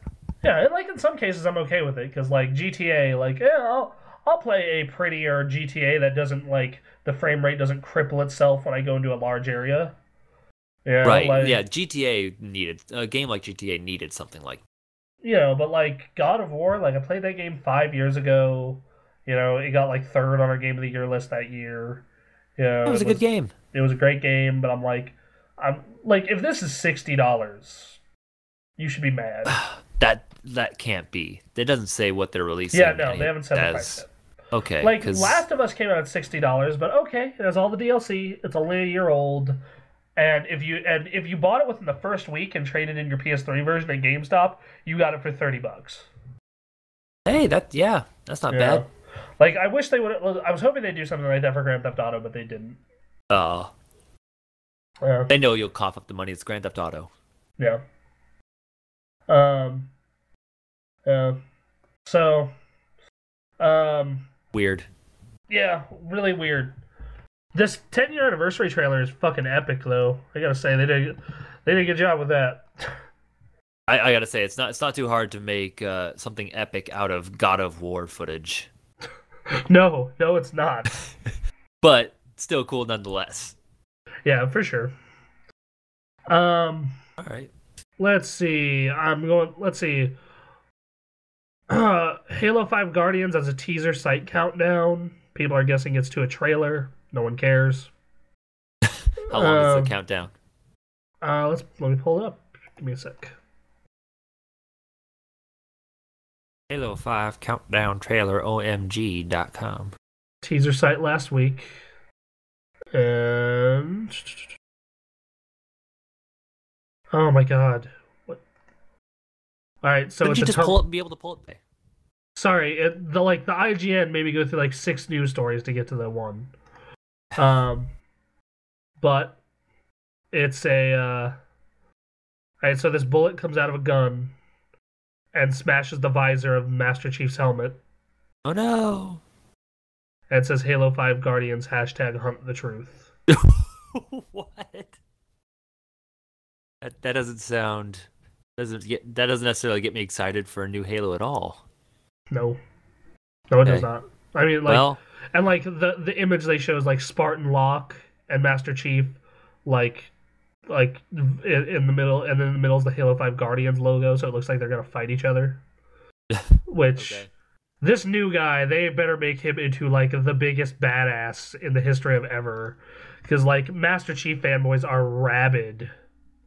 Well, I mean, you know, yeah, when you consider what Master Chief was supposed to do, and you know, was called the Demon, you know, throughout the game, and but like he's huge in that universe. Yeah, but like you also got to remember that like that it makes it so like even people who are just as badass like the Arbiter don't get enough cred. So and that's true. That's true. Like everyone bitches about the Arbiter. Even I did when I was younger, but now I realize like, oh wait, oh. To understand it, you have to read, which some people aren't big on. But yeah. Like, well, I don't like the Arbiter. You don't anymore because those Halo like terminals. Right, that's right. But like, yeah, at the time you had to read to understand. Like, oh, the Arbiter's the most ridiculous badass in the history of ever. But at the bare minimum, they have to write this new character as someone amazing. Yeah, like I mean, like he's pegged as like a Spartan hunter. So I mean, God, what? Like he's a Spartan that works for Oni to hunt down rogue Spartans and that rogue sounds elites. Badass. So I mean, yeah, that I mean, like if you're, I guess if you're gonna write someone, that's the way to do it. Yeah, that actually sounds kind of cool. I don't know. Yeah, I will be excited for Halo 5 when there's like a release date and that release date is near. But I'm because the beta was in January. I'm betting September. That's usually about that time. Like for Halo. Halo 3, like they always come out in November or December. So I'm betting or November or September. So I'm betting on September. Yeah. So, fans will be able to play as Mewtwo in Super Smash Bros. For Wii U and 3DS pretty soon, according to the director. The team is pretty much done with Mewtwo DLC, so gamers don't have to wait long before they're hurling purple balls of psychic energy at their friends. Back in October, they announced the owners of both versions of the game will be able to download them for free, and he will be available as paid DLC for those who only own a single copy of the game. All right. Awesome. Mewtwo's great. Mewtwo's cool. I hope they did him well. Yeah, hopefully he doesn't suck. Yeah. So that's just how I feel about all game predictions. I just hope this future release thing doesn't suck. So it's the 10th anniversary of God of War, and they want to do something special besides the God of War 3 remake. I would hope. It is a special figure, hand painted, of Kratos on the throne. It's 29 inches tall, and I'm sending you a link to what it looks like right now. It looks pretty fucking sick. Okay. This up. Like at the beginning of God of War 2 kind of thing? Yeah, it looks a lot like that. Ooh, okay. Wow, that looks great. Is that the actual thing, or is this like concept art for it? That's the actual thing. That's detailed. Yeah. It's really legit. Which I think they priced at like $150. Okay, so, yeah, that seems like a fair price.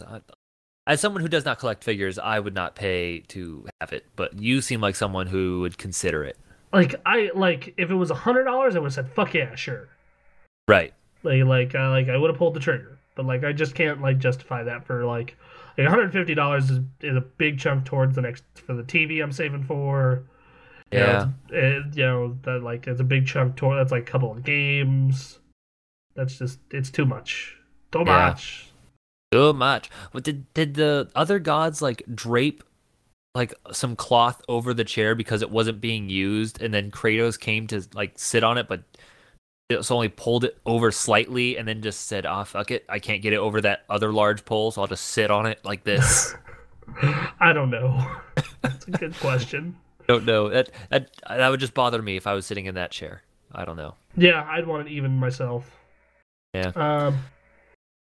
So, speaking of Gravity Rush, supposedly Gravity Rush Remastered is coming to PS4. Okay. That's cool. Not many people own Vitas. That's a good game. Not many people own Vitas, and a lot of people have yet to experience Gravity Rush. Yeah, and a lot of people own PS4s. And like, if PS4 keeps up its current rate, it's gonna be the best-selling console of all time. At this current rate, which is crazy because, again, there are games coming. Obviously, this year is looking to really blow the doors wide open. But man, yeah, it's a long time coming. So, but yeah, so the next news story is Konami. Yeah, Konami. What are they up to? Konami has begun hiring developers to start on a brand new Metal Gear series. Coming days after rumors of franchise Kojima departure, he is indeed going to leave Konami after the conclusion of Metal Gear 5, citing a, quote, power struggle as the cause. While there's yet to be an official announcement of Kojima's departure, they certainly indicate Konami isn't wasting any time in the shoring up franchise sent out the door. Rumors suggest that a sequel for Metal Gear Rising could still be in the cards, regardless of what happens. The posting seems to suggest Snake's story will be indeed concluding in Metal Gear 5, but it'll be another series set in the same universe. Whether we'll see any familiar faces isn't clear. So does Konami own Metal Gear? Is that not a Kojima-owned franchise? No, that is owned by him. And he is disbanding his studio and leaving Konami after Metal Gear 5. But he doesn't keep the franchise? No. Huh. Interesting. So that means Konami's looking to start working on possibly new Rising stuff, possibly different stuff, depending on, I guess it's all just one big giant mystery until we play Metal Gear Solid 5. Which that game looks so fucking good. It looks nuts. It looks crazy. Yeah, like that game looks ridiculously good. If you're open to it, like we should come talk, either record it as a podcast or not, but we should talk Metal Gear lore before the game comes out. Yeah, we should do like a Metal Gear cast before the game comes out for sure. We have to sum up so much. Get all sorts of storylines like as straightened out as we possibly can on our own. Yeah. Before it comes out. I'm actually looking up. I posted something about Metal Gear like the other day. Hold on, I'm pulling it up. Son of a bitch. Where did I post this? This is the problem of someone who is on social media too much. Way too much. Also, my room is roasting me to death, which is not helping. Your room, what's the temperature like over there right now? Oh, it's a normal temperature. It's just in my room is either always too hot or too cold. During the summer, I sleep outside. Sleep outside? Yes, outside. What? Like what? Do you have a tent? A sleeping bag. Really? Yeah. Huh. Okay. Yep. Sure. All right. All right. So, well, watching Konami systematically fuck up Metal Gear Solid without Kojima is going to be horrifically fascinating. So yeah, that's what I was looking for. Yeah, because it's true. I mean, like, I assume we're going to have to. We either have to pull up.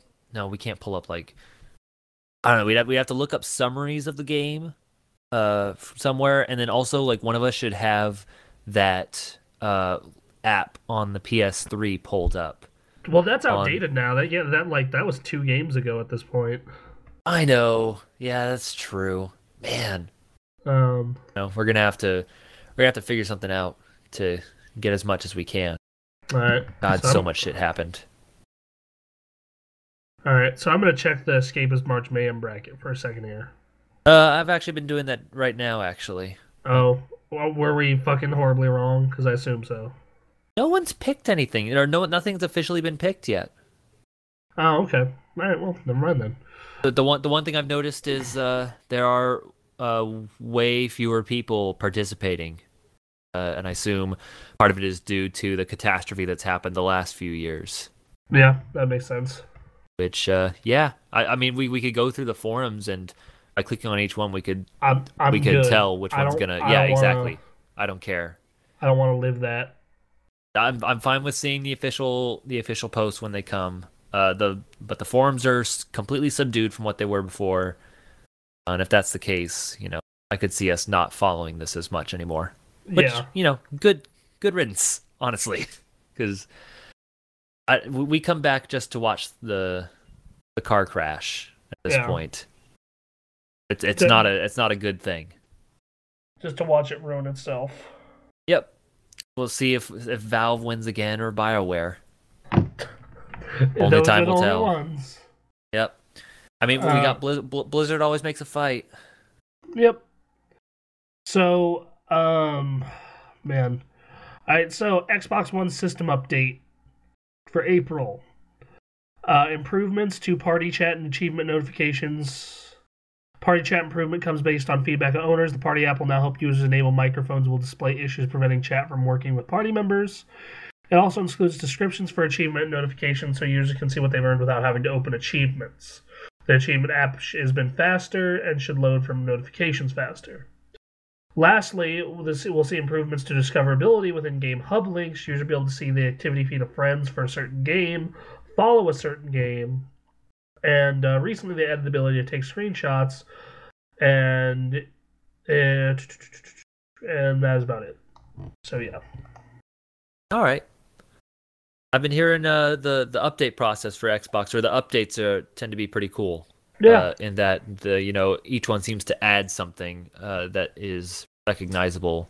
So IGN is doing its top 25 for each console. I figured we'd go through these before I read a story about what looks like the dumbest best anime of all time. Okay. Alright, so number 5, Shadows of Mordor, 4, Forza Horizon 2, 3, Dragon Age Inquisition, 2, Sunset Overdrive, 1, Grand Theft Auto 5 for Xbox One. Okay. So yeah, that sounds about right, other than Dragon Age. That game is bad. Come on now. Yeah. No, I mean, no, I know neither of us are going to vote for that, but the vast majority of people seem to really like that game. And the vast majority of people play Call of Duty and like bad video games. No, I know. But I'm not going to say, I will not say that Dragon Age Inquisition is a bad game. I don't think that. I don't think it's necessarily a good game. Alright, man. Whatever helps, I guess. Oh. Yeah, hold on. I'm pulling up the PS4 list right now. Sure. Alright. So, PS4, the top 5 are... Give me a second to move to the next page. Shadows of Mordor. Grand Theft Auto 5. Resogun. Dragon Age. And The Last of Us Remastered. Really? Note, everyone, these are each done by a different team, because IGN has the PlayStation team, the Xbox team, etc. Right. We do that, but we don't have a big enough staff, and it's a terrible idea for our personal staff. Yeah, it's not a good idea, and also, you would just need a lot more people, and that's not feasible. Wii U. Okay. Pikmin 3. Wind Waker HD. Yep. Smash Bros. Mario 3D World. Mario Kart 8. Yeah. I disagree. I think number 1 and I think there should be some adjustment here, and the fact that Bayonetta isn't in the top 5 is disappointing. That's true. I mean, yeah, but I don't know. That's Wii U has a great list. Yeah, that year head start, man. That helps them a lot. Yeah, they took advantage of that pretty well. Yep. Though I mean, they took advantage of that. It seems like it was a good short-term goal, but as the years start to come on, and now like big games are starting to come out for Xbox and PlayStation, and publishers are starting to shun the Wii U a little bit more just due to power issues. Even more than they already were. Like Right. most publishers were like, "Fuck that thing," but now Yeah. Yeah. And it's a bummer because there's a lot of cool stuff you could do. Like even Nintendo themselves are not taking full advantage of what they could be doing. Yeah, it doesn't help that thing like has like it's not that powerful to begin with, but then its architecture is like super fucking weird. Like, okay, it's a tri-core processor, but only two of them are symmetrical, and they all run at different clock speeds. Why? Because fuck it, I don't know. Yeah, I don't know. I like our house Wii U. I think it's great. I have the Zelda one. It's a great system. Yeah, it's just I don't know that Nintendo seems to know what to do with them, but obviously because they made that system. Yep. So Vita, for Vita, I'll do the top 10. Okay. Spelunky. Sound Shapes. Anything with Spelunky? I thought you were gonna say something. Oh no, I don't know. I played a little bit of Spelunky. I think it's a cool game. I'm bad at it. Hotline Miami. Yeah. Uncharted Golden Abyss. Sure. Child of Light. That was in our top 10 list last year. Fucking, I'm pretty sure if we didn't put it on the top 10 list, like Stephanie and Tori would have murdered us. Like they were pushing for that game so fucking hard. Like that was their game. They just wanted it on the top 10. Yeah, fair. And then they also got it to win Best Art. So that was a good looking game. 5, Rogue Legacy. Hell yeah! Rogue Legacy, that's a good game. That is a great game. It's perfect for the Vita too. Yeah. Guacamelee. Another great one. Great music. Yeah. Tons of references to nerd culture. They got one of my favorite ones I sent you when I was first playing the game is like you can find posters for wrestling matches. And it's like El Destructo. That's the Destructoid head versus La Bamba. Oh, that's right. Giant bomb logo. They have like El Linko when it's Link. Okay. Yeah. They got tons of great. Velocity 2X. That's another great one. Really like that game. Super Stardust Delta. I personally think Luminous should be here, but Lumines? What? You mean Lumines? Yeah, Lumines. Okay. I wasn't the only one who did that either. Apparently Greg Miller did it too, so... There was confusion. Understandable. Yeah. Apparently Greg Miller and I have a decent amount in common when it comes to improper pronunciation of things. Okay, so... Number one? Number one is so fucking obvious it hurts. Yeah. What is it, Aaron? I'm gonna take a guess and say it's Persona 4 the Golden. Yep. Yeah. Yeah, that game is pretty much perfect. Like, even if that system had the 3DS's library, that game would still be number one. Right. So, like, game's so good. Game is fucking perfect. It is literally a perfect video game. I mean, yeah. Like, especially that one, because, like, if you don't want to deal with the grinding, more traditional RPG parts, just crank down the difficulty. Right. Yeah. And that's the thing. Like, I'm much more of a fan of, action. I want to go hit things immediately. When I hit square, I want it to hit the guy, but can't do that with turn-based. I like the strategy of turn-based, though. That's my thing. I know the strategy is really cool, and I do like the strategy. But when it comes to Persona, if there's something I don't necessarily like, quote unquote, it's like it's more just preferences. It's not like I dislike anything about that game because I can't. How can you? Yeah, art, music, characters. It nails everything. Yeah, especially the Golden. Like the Golden just took a game that was already fucking amazing and just took it to the next level. I am investigating currently this thing I can do with my Android phone where I can change the wallpaper and the layout of all the stuff on my phone to make it look like the pause menu from Persona 4 with the weather There's setup. actually a weather application for your computer that and your phone that has that. It's the weather, but it's Persona. Yeah, I just need to find that because I was looking through a mod for it, but I don't. Yeah, I just need more Persona in my daily life, and I can't think of anything better than my phone. Right. I mean, beyond the game, of course, but you know. All right, so we got all right, so top 25 DS or top 10 of the 25 DS games, and we'll move on to talking about this anime story, anime in general, and then we'll talk about The Room and call it a night. Okay. All right, Mario Golf. Yep. Mario Kart 7. Yep. Shovel Knight. Yep. Ocarina of Time 3D. Yep. Smash Bros. I feel like Smash Bros should have like a thing on it that says only if you have an XL. And I played that shit on a regular DS for like months, and it was fucking horrible most of the time. Doesn't work on the regular 3DS for you. It's tolerable, but it's not ideal. It's not, no.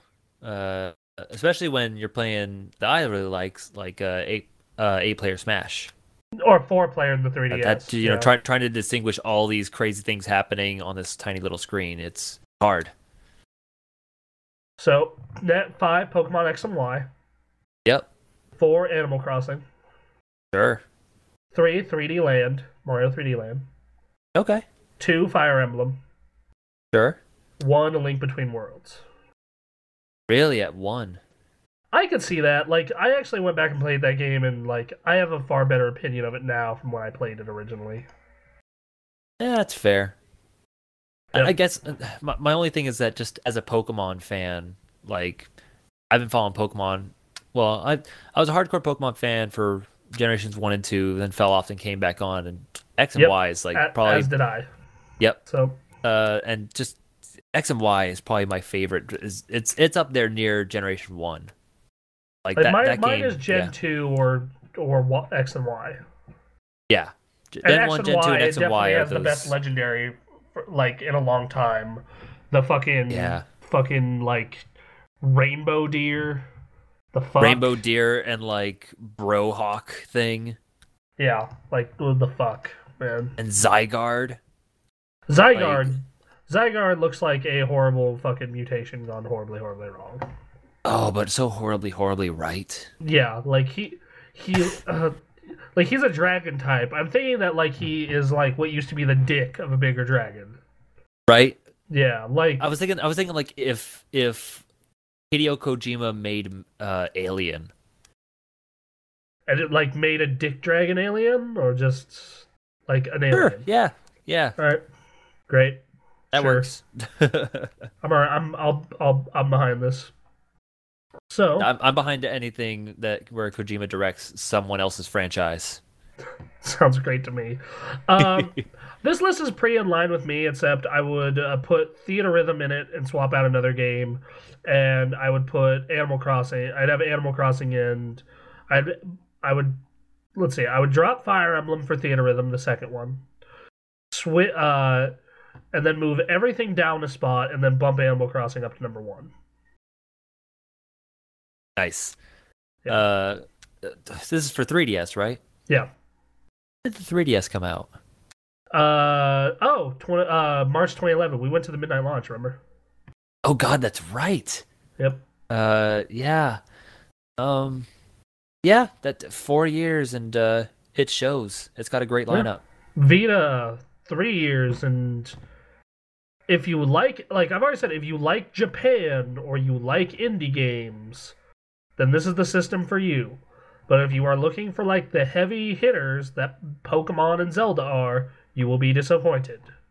That's kind of the bummer because that machine is technically very savvy. So to have a bunch of more like Japanese or smaller titles be the forefront of your list can confuse people.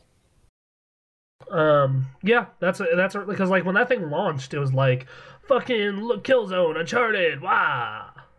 Right. Yeah. At the beginning, it made sense. Like There was some like graphical chugging with like 2048 or something like that, but you saw where they were going with it. yeah, like I look at the overall top 20 list for the Vita. It's like, okay, Plants vs Zombies, Luftrausers, Right. Zero Escape, Virtue's Last Reward, Thomas Was Alone. Yep. This has been it's been 3 indie games in Plants vs Zombies so far. Yep. Luminous, all right, awesome. Yep. Tearaway, Little Big Planet guys making a full-fledged Vita-specific game. Right. All right. Murmasa Rebirth, remake of an indie Wii game that's really awesome, but still indie. Little Big Planet Vita is still the best Little Big Planet. Yeah. Freedom Wars, awesome Monster Hunter clone. Okay. In some cases, better than Monster Hunter. Ooh. Danganronpa Trigger Happy Havoc was one of my big surprises of last year. Like, that game just barely missed being on my top 10 list. That's cool. You know, Dragon's Crown, great game. That's right. Yeah. That's a AAA title. Great game. Stealth Inc. Rayman Legends. All right, Rayman Legends. That's legit. Killzone Mercenary uses the same engine as Killzone 3. Oh, wow. Okay. Fez, and then the top 10 we talked earlier. Right. I mean, yeah, there are some heavy hitters in there, but like for the most part, you're not seeing a ton of games that are pushing the technical boundaries that the Vita, I'm sure, could put out. Yeah. So fuck it, I might as well do like they made these for every big platform. So they did PS3, iPad, iPhone, and Xbox 360. So I'll do the 360's full list as well, fucking whatnot. Okay, 25 South Park. Stick of Truth. That game was awesome. It was just too short. Like if you want 100% that game, it's like 12 hours. Ooh, all right, cool. Fez, Minecraft. Yep. Gears of War 3. I think that should be higher, personally. Okay. Forza 4. Yep. Okay. Rayman Legends. Yep. Shadow Complex. I remember when Shadow Complex came out, I'm like, no, this is the best 360 game of the year. And I'm like, and you're like, I don't believe you. And you played it, and you're like, fuck, you're right. That was a good game. That was a good game, and I didn't expect it to be a good game at all. The Walking Dead. Yeah. Call of Duty 4. Yeah. Mark of the Ninja. Oh, yeah. Yeah, that game was awesome. Game was cool. Limbo. That's a cool game, too. I'm always going to remember, like, the first time I played Limbo, Joe was hanging at my house, and we decided to play the demo. And, like, we're going through it. It's like, this is kind of a neat indie affair. And, like, we jump from this really high area, like, way too high to live. His legs break, and you hear the Yep. And then he leans forward, and his eyes close, and he dies. And Joe and I just fucking laughed so hard. Yeah. Like, we could not stop laughing at that. that could be a morbid game. You know, yeah. Like, if you're not this careful. Little boy is just, like, getting torn in half by spiders and shit. Dude, you can get stabbed real bad by a spider in that game. Mirror's Edge. Yeah, Mirror's Edge. Dark Souls. Yep. Halo 4. Uh-huh. Arkham City. Yeah. Bioshock. Rock Band 3. Fallout 3. Ugh. Red Dead Redemption. You knew it was coming. Skyrim. The Orange Box. Yep. Portal 2. Halo 3. Grand Theft Auto 5. And this is a bullshit cop-out in my opinion, but the Mass Effect trilogy. Yeah. I think that 360 list is fucked up just because it doesn't have Halo Reach on it. But whatever. Yeah, dude, Halo Reach was great. Alright, PlayStation 3, and then we'll close with the true heavy hitter that is iPad. Okay, yes. I've actually been doing a lot of research on iPad games because I intend to get one this year, and there's actually a lot of shit that looks really interesting on that system. Sure, yeah. Fez, Dead Space, Bioshock Infinite, Heavy Rain. You can definitely tell two totally different editors made these lists. Yeah. South Park, Metal Gear 4, Flower, The Walking Dead, Dark Souls, Far Cry 3, Lack of Catherine, I find it disappointing. Oh, really? Man. Super Stardust HD. Infamous 2. Oh, wait, never mind. Catherine, wow, this game shot up like 7 spots from last year. Oh. Catherine at 13. Whew. If you haven't played Catherine, you absolutely should. Catherine, yeah. I could play some Catherine right now. That game is super cheap now, too. I remember, I was so excited because it was the next game from the Persona guys. I was fucking just losing my mind about that game. And it ended up, for the most part, living up to expectations. Well, I mean, it wasn't a game changer or anything, but it was certainly a lot of fun to play. And, to get in that diner area, the characters were cool. Yeah. Got to find out wine trivia. Yeah. So, Arkham City. This game dropped hella hard. Uncharted 3. Yeah. Ni no Kuni. Portal 2. Fallout 3. Once again, bullshit cop-out, but Mass Effect Trilogy. Why? Why did they do that? Grand Theft Auto 5. Okay. Why no 4? Why, none of these lists have 4. I think 5's a better game, but I thought 4 was still fucking super awesome. 4 was amazing. 4, yeah, that's... But 4 had a story that I cared about a lot more. Yeah, the story 4 had a way better story. Its DLC had a way better story. Right. Red Dead Redemption. Yep. BioShock. Yep. Uncharted 2. Where's that at on the list? Number 3. Okay, these next two better. Journey. All right, yeah. The Last of Us. Yeah. All right. I don't see why you dislike that game so much. Because I hate playing it. I think the playing part is bad. I am with Jeff wholeheartedly on this. So, yeah, I disagree with you and Jeff. I would love. I think The Last of Us would be a really amazing movie. Well, it's already a really amazing movie and book. It's called, God, I've read it a bunch of times too. The Road. The Road. Fucking Christ. I love the book. Book is well written. Yeah, I love The Last of Us. I think Uncharted. I think they should move Uncharted 2 up a spot. But yeah. I think I don't know.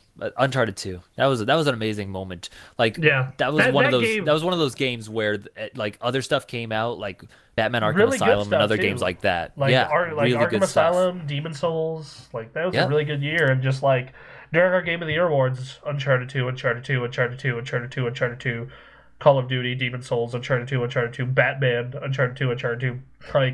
It just swept everything it was nominated for. All right, and what month did it come out? October. I remember it came out the same day as Brutal Legend. Oh God, that's right. Poor Brutal Legend. I was supposed to get the game came out the day before my birthday, and I took the day off. But they said, "Oh, come in tomorrow." Still wasn't here. Came in the next day. I took an entire week off from school waiting for this fucking game, and it finally came in Friday. And the only reason I did not beat Uncharted 2 in one sitting was because I had a friend come over. Right. Otherwise, I would have played all 13 to 15 hours of that game in one go. You could easily play that game. Yeah, you could sit down and play that game from start to finish. I mean, it's so good. I remember when the first Infamous came out. I was interested. The demo, I wasn't interested in that game at all. I played the demo. I thought the demo was a lot of fun. And, I get the actual game, and I get the actual game around 5 o'clock. I put it from GameFly. I put it in my PS3, install it, update it. And then it took about 15 minutes to do all that. And from when I started at 5:15, I didn't stop until 4 in the morning the next day. I stopped for 15 minutes to get food. Yeah. When was the last time you played a game like that? Fuck. It feels like such a distant memory now, which goes back to I don't know. I've been having some trouble finding a game that really gets to me because Grand Theft Auto 5. Yeah, really. Do we take games that I had to get done quickly for review purposes? I want it to be a game that you wanted to play, that you were really I wanted really to play psyched about. I wanted to play Grand Theft Auto. It was just the realities of I also had to get the review done. Um, Right. still like, yeah, I don't know. Like I binged a lot of GTA. Like that was the one that was fucking just marathoning that shit. Yeah. Like I'm looking at my collection to get a good idea, and I'm just trying to think. I'm obviously not going to count World of Warcraft. Um, Right. Infamous Second Son got close. There were a couple of times where Infamous Second Son I put like something about the way those games control, the way they play, and their story, and the way they like make you collect shit. Just like it triggers pleasure centers in my brain. You know, like there are some developers who are really fucking good at that and could like cause me to like commit horrible acts if they perfected it. Right. Uh, um, like something about the way you collect shit in that game really appeals to me. And I think it's because Sure. it's all marked on the map, so you just have to go get it.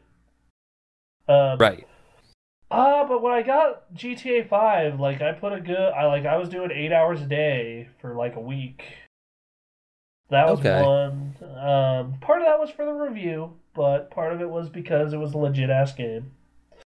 True. Resistance 3, I beat in 2 days. And I All was right. working, Yeah. and I was working a lot at the time, and I was in college while working at the time. So that was definitely like I was committed to playing that You were also really big on that game. because that game was fucking awesome. No one played it. It was so fucking good. Okay, Aaron, how would you Yes. feel about a first-person sci-fi shooter Uh-huh. set in an alternate America where fucking aliens have taken over Earth in the 1950s and 40s? And you're given all these fucking cool weapons, like a gun that shoots through walls, a gun where you can like tag them and then just like the bullets track them, a gun that like causes them to like get anthrax basically. Like I call it the Oh anthrax God. gun. Like Ugh. there's this fucking just all these awesome ass weapons, and it's a really good story, and there's all this great level variety, and like I said it when I reviewed it, and I still hold I still say this. It is the best single player shooter I have played since Half-Life 2. How about since Resistance 3? Anything come close? As like far as first person shooters go, Yeah. no, no, None. no, That's not at all. Um, saying that something. Yeah, like you can get that dude, that you can get that game in a bargain bin for like $8 now. You should go play it. I Um, remember playing the beginning of it. I remember playing a bit. But like just it has these epic as shit moments, these great weapons, a solid story. It looks good. Like it has this cool art style. Um, yeah, that game was fucking great. Like, yeah. So I definitely did it with Resistance 3 and Catherine. Looked at my collection to see if I can find another one of those. Infamous 2, the second Infamous. I did it right. for both Okay. Infamous games. All the Infamous games, actually.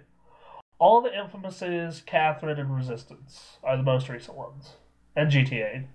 Though GTA was partially because of the review. I wanted to do... Now, note, I wanted to do it with Bayonetta 2, but I was unable to because of my work schedule. I was working 12 hours a day, 6 days a week. So Yeah. it was one of those things where it was like, this.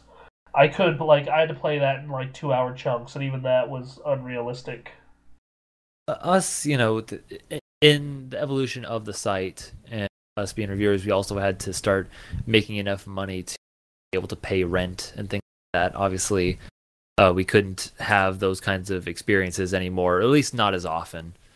Yeah, like Uh, I get 1 to 3 days off a week depending on our clients, and if I get that job that I've been gunning for a while now, though after hearing about it, I'll probably get let go after 6 months. Haha. Um, like I'll tell you more about that later. okay.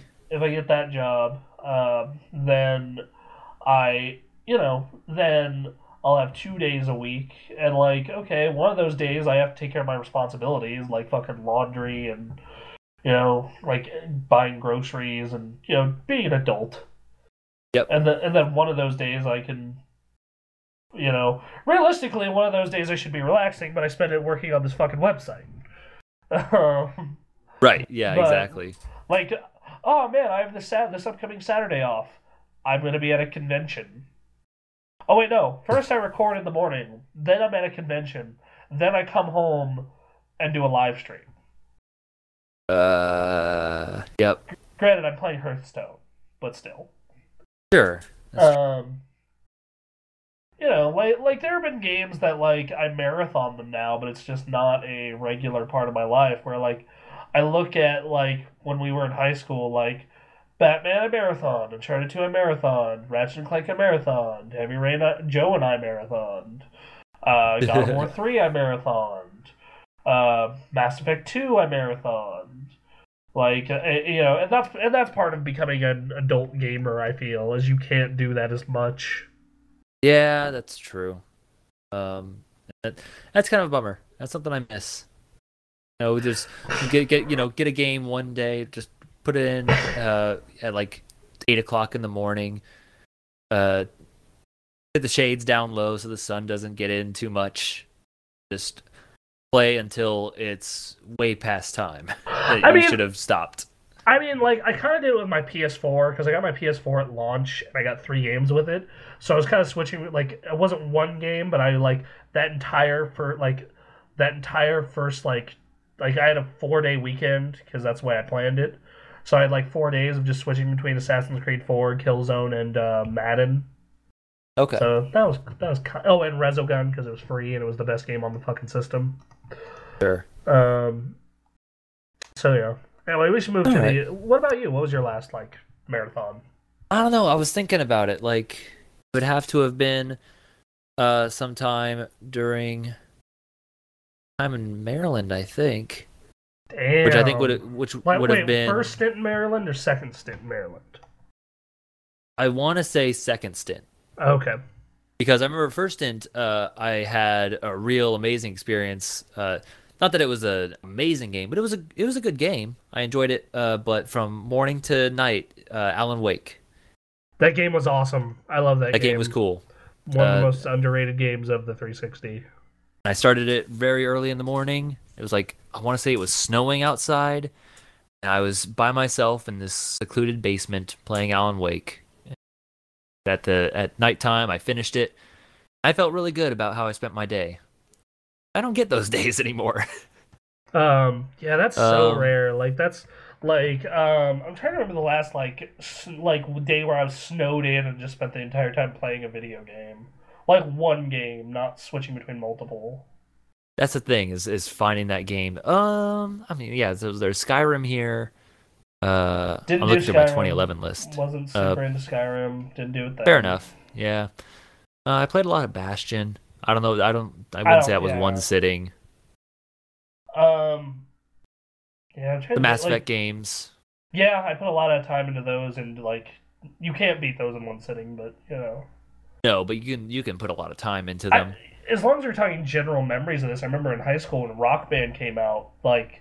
Mitch, I bought it, and Mitch and I got to the Rock and Roll Hall of Fame in one fucking weekend. We pretty much spent 2 days straight playing it. There we go. Rock Band 3. Now there's, yeah. Yeah. Shame that game came out at, that game was, like, so great, but it was at the death of, that style of game. That's true. Although, apparently they're trying to revive it. Yeah, I hope they do. We'll see how it goes. I don't know how I'm feeling about paying for more plastic instruments, but I do like the idea of more Rock Band. They said they might be able to use your old instruments, so that would be cool. I mean, like all they would do is have to release an adapter. That's true. Like, I hope so. I have all the instruments too. I have two guitars. I have a drum set, and a microphone and a piano. Yep. So all you need. And granted, and all the DLC works with this, so that's great. So I don't have to rebuy all that shit. Thank God. Right. Yeah, I'm excited. That could be another game where I could sit and play that game. I could play that game for a day. I think if I got a brand new, up to date, current gen Rock Band, I would have to have friends with me. Like I would have to invite over the TGA staff and for us to play through it. Because I can't play that by myself. But like if I invited over John, Bremen, Anthony, and then got Tori and Steph out for the weekend with me, I think that covers all the major spots. Yeah. Guitar, bass, drums, piano, vocals, and vocals. Yeah, we'd be one person short. Okay. So, yeah. Yeah, you're not obligated. That's what's great about that game. You're not obligated to fill all those positions. All you got to do is, but it's super awesome when you do. But it's super cool to do. Yeah, exactly. We actually at Tori's house before she left for college, we had a big going away party, and I had brought over Rock Band. You've never been to her house, right? Have you? I haven't. Okay, well, she has this huge projector, right? Like this thing eats up the whole wall, and then the sound system shakes the couch. Played Rock Band on that shit at this party. It was awesome. The only thing bad about it was someone broke my fucking microphone. Aw. And getting it set up was a huge pain in the ass. Yeah, that's fair. Once we had everyone set up, that was great. I remember we said this was a huge nerd party. Like we had people in the living room playing video games. Behind the living room, like this bar area, there was DS games going on and drinking. And then the backyard and then upstairs was like Wii U games and general Nintendo. And then the backyard was tabletop, and in the very, very back of the backyard, people were smoking weed. Fantastic. Yeah, I know. That sounds like my kind of party. We called it a super nerd party. Some people called it SweatCon. Because the reason they called it SweatCon is because we were cramming like 75 people in this fucking house. That's awesome. Yeah. So, we should get back on. Yeah, we should get back on topic. Yeah, we should start wrapping this up here. So 25 iPhone games. Okay. The Blockheads. Puzzlecraft. Super Hexagon. I have that on PC. I bought it for 30 cents, and it's so stupid, yet I keep playing it. Hey, is it worth 30 cents? Absolutely. I bought it for Quinn, too. Fantastic. I bought Quinn a copy. I'm considering next time it's on a Steam sale, I'm just going to buy all my friends' copies of that game, and then they're going to be like, why the fuck did you buy me this? This is a fucking Flash game. You're an idiot. It's like, whatever. I only spent like $3 and got like 8 copies. Right.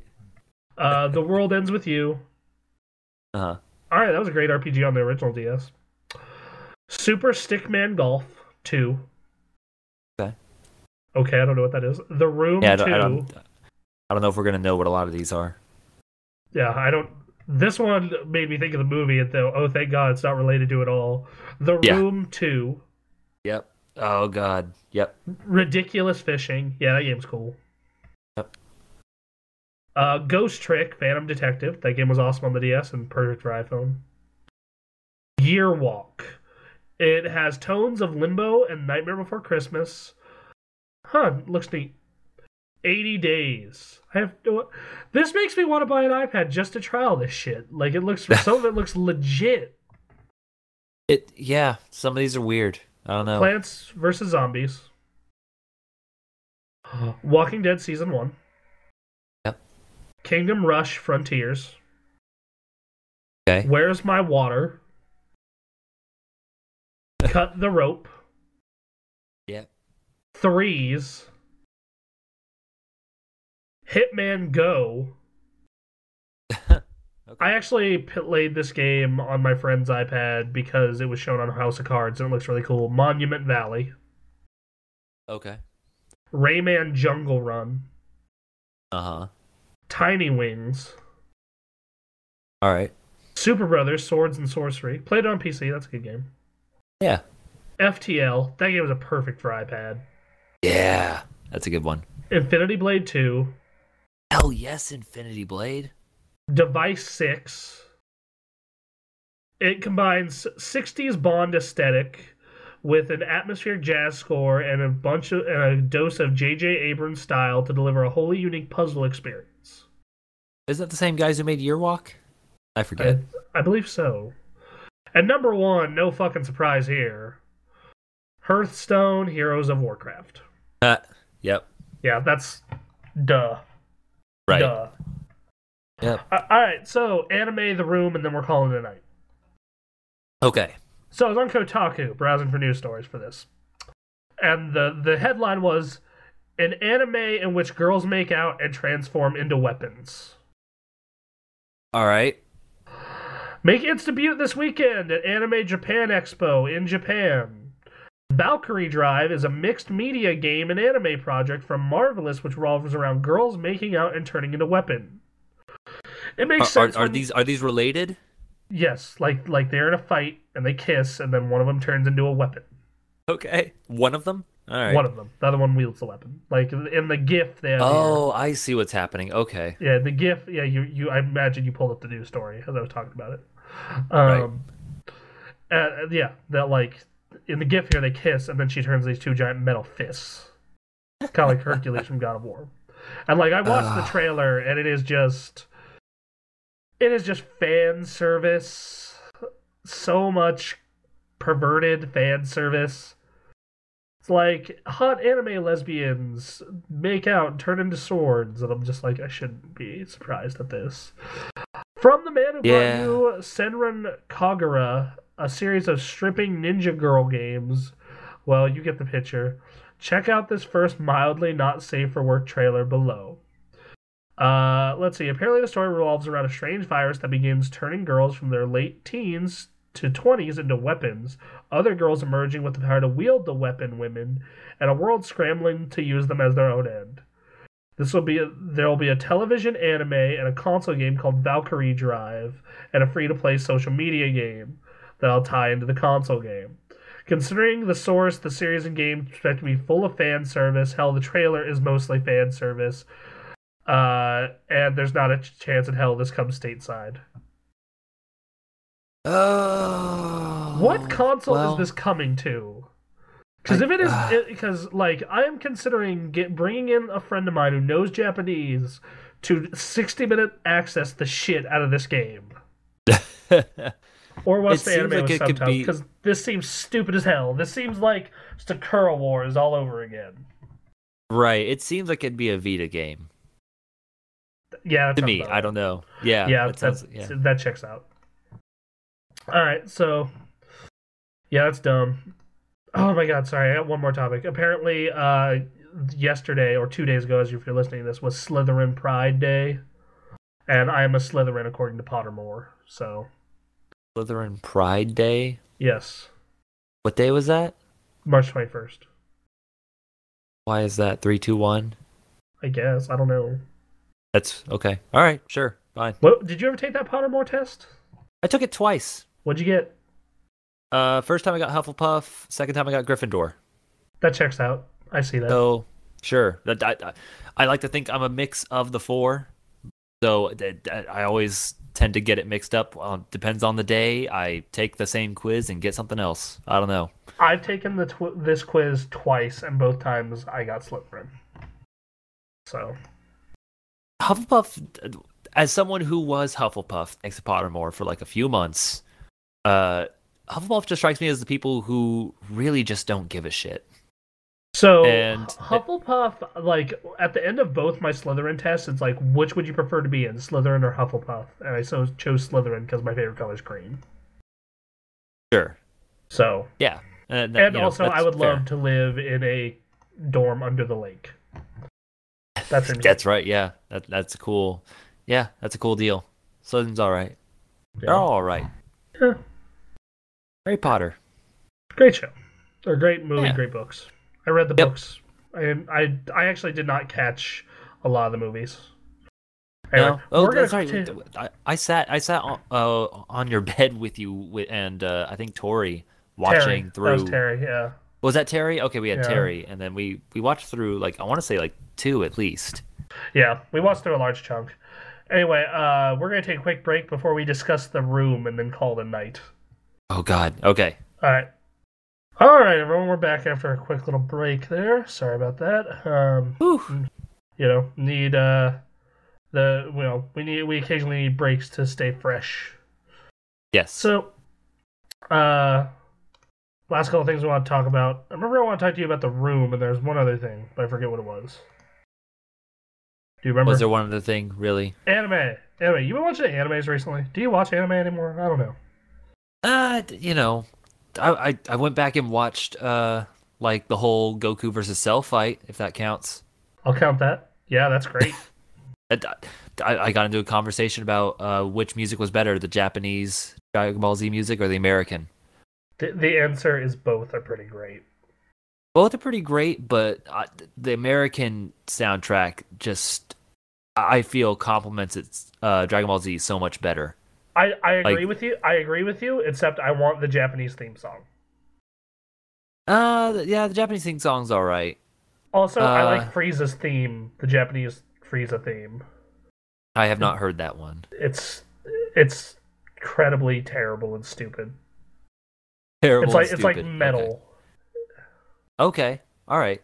See, that's the thing is that Japanese the American metal. music, Japanese metal, and that's all right. I like Japanese metal. Like the thing is, I like the metal rock sound and the like creepy electronic stuff that happens in the American soundtrack, and you're hearing like trumpets and I don't know. It just has a different vibe when you listen to the Japanese soundtrack. Something that's attached to Dragon Ball, which is great. Yeah. I love Dragon Ball. I love the Dragon Ball soundtrack, but it just doesn't feel it's Dragon Ball Z is a completely different show. Yeah. And I feel the rock music works so much better for Dragon Ball Z. Yeah, and I also agree. Cell's theme is like one of the greatest bits of music I've heard. Cells is really good. I really like Vegeta's. Vegeta's is good. Vegeta is great. The transformation music is great. Yep. The theme is kind of shitty. Not gonna lie. I like the theme. I think it's Dragon, in that dumb dragon. kind of way. Da, da, The dragon. Yeah. I think it's fun. So I'm not gonna say it's good. I'm gonna say it's is fun. also stupid, but I think it's a better song. Eh. Yeah. So That's about it for me. I've been like trying to find an anime that I really want to watch, but it just ends up me rewatching animes I really like. Okay. So like I watched Toradora again. I love that anime. It's a rom-com, mostly comedy. Romance doesn't really factor in until the end of it. Welcome to the NHK, which is just like, yo, do you want like the outer manifestation of depression and anxiety, like made into an anime? This is pretty much it. Okay. Yeah, I don't know. I've been like looking, like actively looking, but it ends up being the same stuff. I don't know. Like a lot of my friends are telling me to watch Steven Universe, which isn't an anime, that's a cartoon. Okay. Yeah. Yeah, Sounds all right. yeah. So, anyway, The Room. We need to talk about this. Oh, We need to let's discuss talk about this. The Room. Oh my god. Oh. So, when did you watch it? I watched it yesterday. Really? I watched it yesterday. Okay. So, about 2-3 weeks ago, Yes. a friend of mine, Pam, and I were hanging out. And we're hanging out at the bus stop, waiting for our bus. She's like, yo, have you ever seen a movie called The Room? And I'm like, isn't there a horror movie named that or something? And she's like, no, it's like a movie about this love triangle. And I'm like, okay, sounds kind of interesting. And I looked up the plot on Wikipedia without looking into ratings because I don't want preconceived notions. She's like, yeah, it's weird. She doesn't tell me that this is like she doesn't expose the true horror of this movie. See, that's better than how I did it to Jerry. That's a better way to just introduce someone to The Room. Just don't even like say a whole lot. Just be like, yeah, it's weird. Oh. Yeah, just like she's she's fucking smart. Like she's really smart about that. And I watch it and like from the opening cut, I'm just like, oh, the cinematography for this is bad, like really bad. Yeah. Like there's Twilight, which is like, oh, this is kind of shit, but like this was just like bad cuts everywhere. Just like all this right. bad cinematography, and then you hear Johnny, or the guy who directed, produced, and wrote the story, Tommy Wiseau's accent. Oh and you man! hear the rest of you get the acting as a whole, and you're just like, oh, Oh Oh, no, like hi, Mark. oh hi Mark. Like what caught me off guard at first? Like yeah, there was a weird accent. Yeah. I didn't spend too much time on that simply because like I couldn't figure out where the hell you even get that accent. So I just stopped putting all energy towards figuring that out. Uh and like I've been listening to the audiobook and the guy who plays the guy who plays Mark is the one who wrote it and he doesn't even know. He can't figure it out. The first 10 minutes of that movie are like there's the talking, there's a little bit of talking between the two, the Tommy Wiseau's character and the woman that I can't remember the character's name of, but then there's like two separate sex scenes within. There are 3 sex scenes in the first 30 minutes. I counted. Okay, yeah, that's right because there's 2 with Tommy, with reused shots, by the way. Yep. Which I could almost see them like. I would understand if they tried to do that with another scene, an hour into the movie, but to do it right after, like, no, like just insulting everyone's intelligence. Like, no, yeah, you're gonna watch the same stuff again. You have to deal with it, and then. And then there was the third one with Mark, and each one had their own little like soft like 90s single. But like, I feel as though like he wanted to make a soft core porno. Well, that was the impression I got from the beginning. This was sneaking his soft core from the beginning, where like the kid shows up whose name I'm forgetting. Oh, yeah, Denny. Man. I think it was Denny. Yeah, like just fucking what? Oh, don't worry, I like to watch. Yeah, don't worry. Fuck you, Denny. Yeah. What? This is a really weird porno my friend's having me watch. Well, especially when you consider how old Tommy Wiseau looks. Like it opens as if it were a piece of pornography. That's how it presents itself. Like in terms of the budget, in terms of the acting ability. Like that must be what we're watching. Like I feel as like Tommy Wiseau wanted to be a porn director and producer, and like his friends like, hey, I have this script. It's not porn, but like, man, I'll let you make some adjustments. And like, right. he says the first 30 minutes of this is gonna be porn and then hard drama.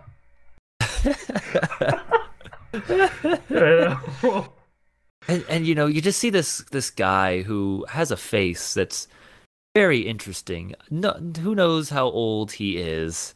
He doesn't look very young. I have no idea. I looked. I went onto Wikipedia, and no one's entirely sure. Which is terrifying. Yeah, he has been in. Yeah, man, he's been in. Like I looked up his IMDb, right? Right. And apparently, he is known for The Room, Homeless in America. Yep. The House That Drips Blood, and in this movie that came out last year, The Neighbors. This is actually a TV show that just got released on Hulu. The first 4 episodes. Is it any good? I caught the trailer, and it seems like Wiseau has an idea of like how humor works for a show like, say, It's Always Sunny in Philadelphia. Okay. But the problem is he's Tommy Wiseau, and so like he rides. So he wants to turn it into a softcore porno. Right, exactly. Well, apparently there are a bunch of women in bikinis standing around, and when he was asked about it, he said it was like a symbolization of the freedom of women in today's culture or something like that. I don't know. But yeah, there's all that, and then. But yeah, and then he's Tommy Wiseau and a bunch of people who are bad at acting, just like The Room. I assume all these people came in like, yeah, I'll join Tommy Wiseau's project and just act like just the people from The Room. So it's bad and it's cringeworthy. Like, but I'm going to watch it because that's what it's for. I'm looking at these photos of this guy and like, I'm not a looker, but like he looks like a drug addict. Like I know.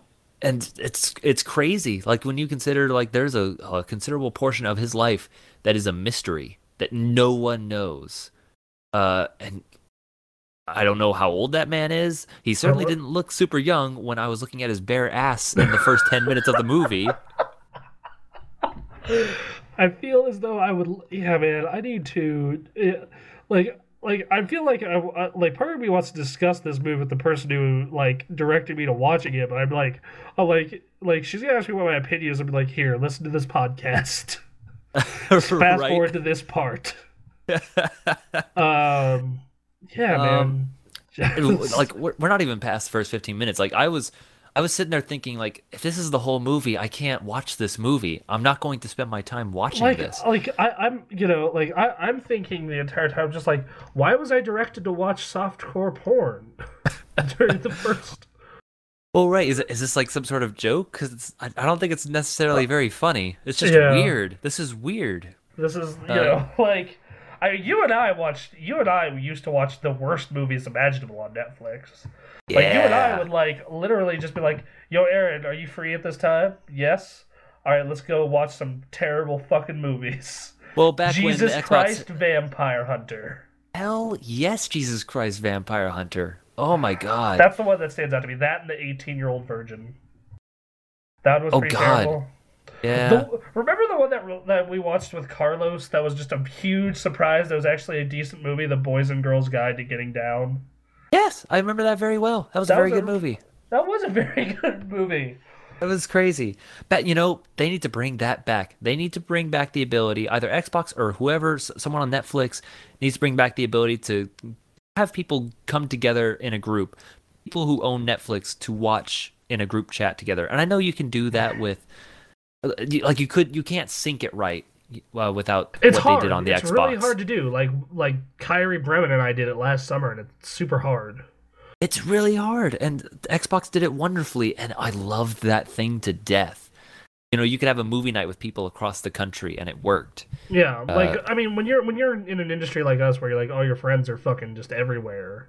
Right. Yeah. I can't believe that they got rid of it, and I can't believe no one's done it since. Like, if PlayStation had this, I would have begged Netflix to put The Room on fucking Netflix. So like I'd be like, all right, man, I'm gonna watch this. I'm gonna watch it with you. And you were gonna tell me the exact reason you had me watch this fucking movie, because I am fascinated by it. Well, yeah, like, and that's one of the things I tried to explain to people. Is that it's so bad, but it's bad in a fascinating way.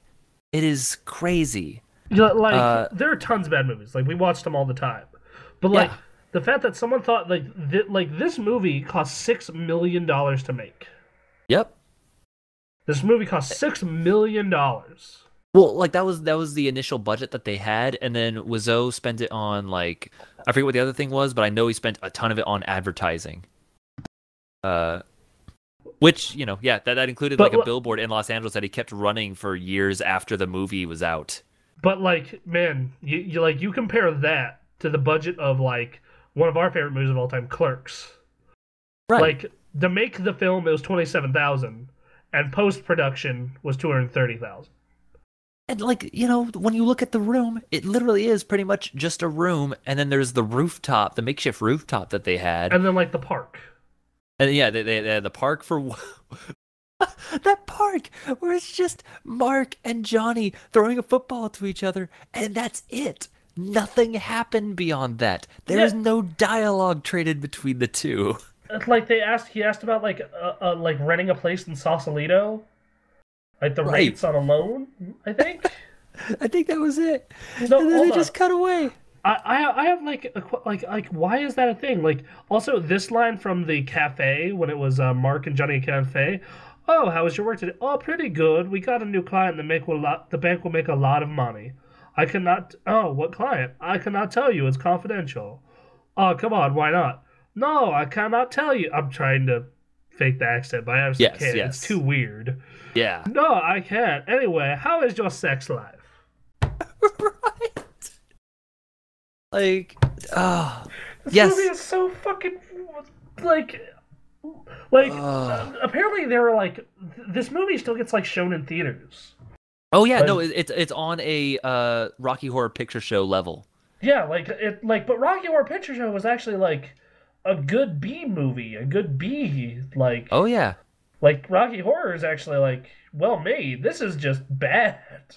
Well, they have little traditions like you throw spoons at the screen because if you look at the movie, all of the pictures, the picture frames that they have, they're all of spoons because they needed to get pictures and they just didn't have time or money to get actual pictures of anything, so they just took the stock stuff, which was just pictures of spoons.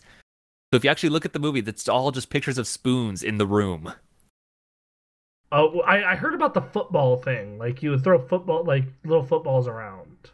Yes. And that was, my God. That was weird as shit too. There's so much football throwing in that movie. Like they go like before that like fancy event, they go and have oh, let's go play football, and like that scene is pointless.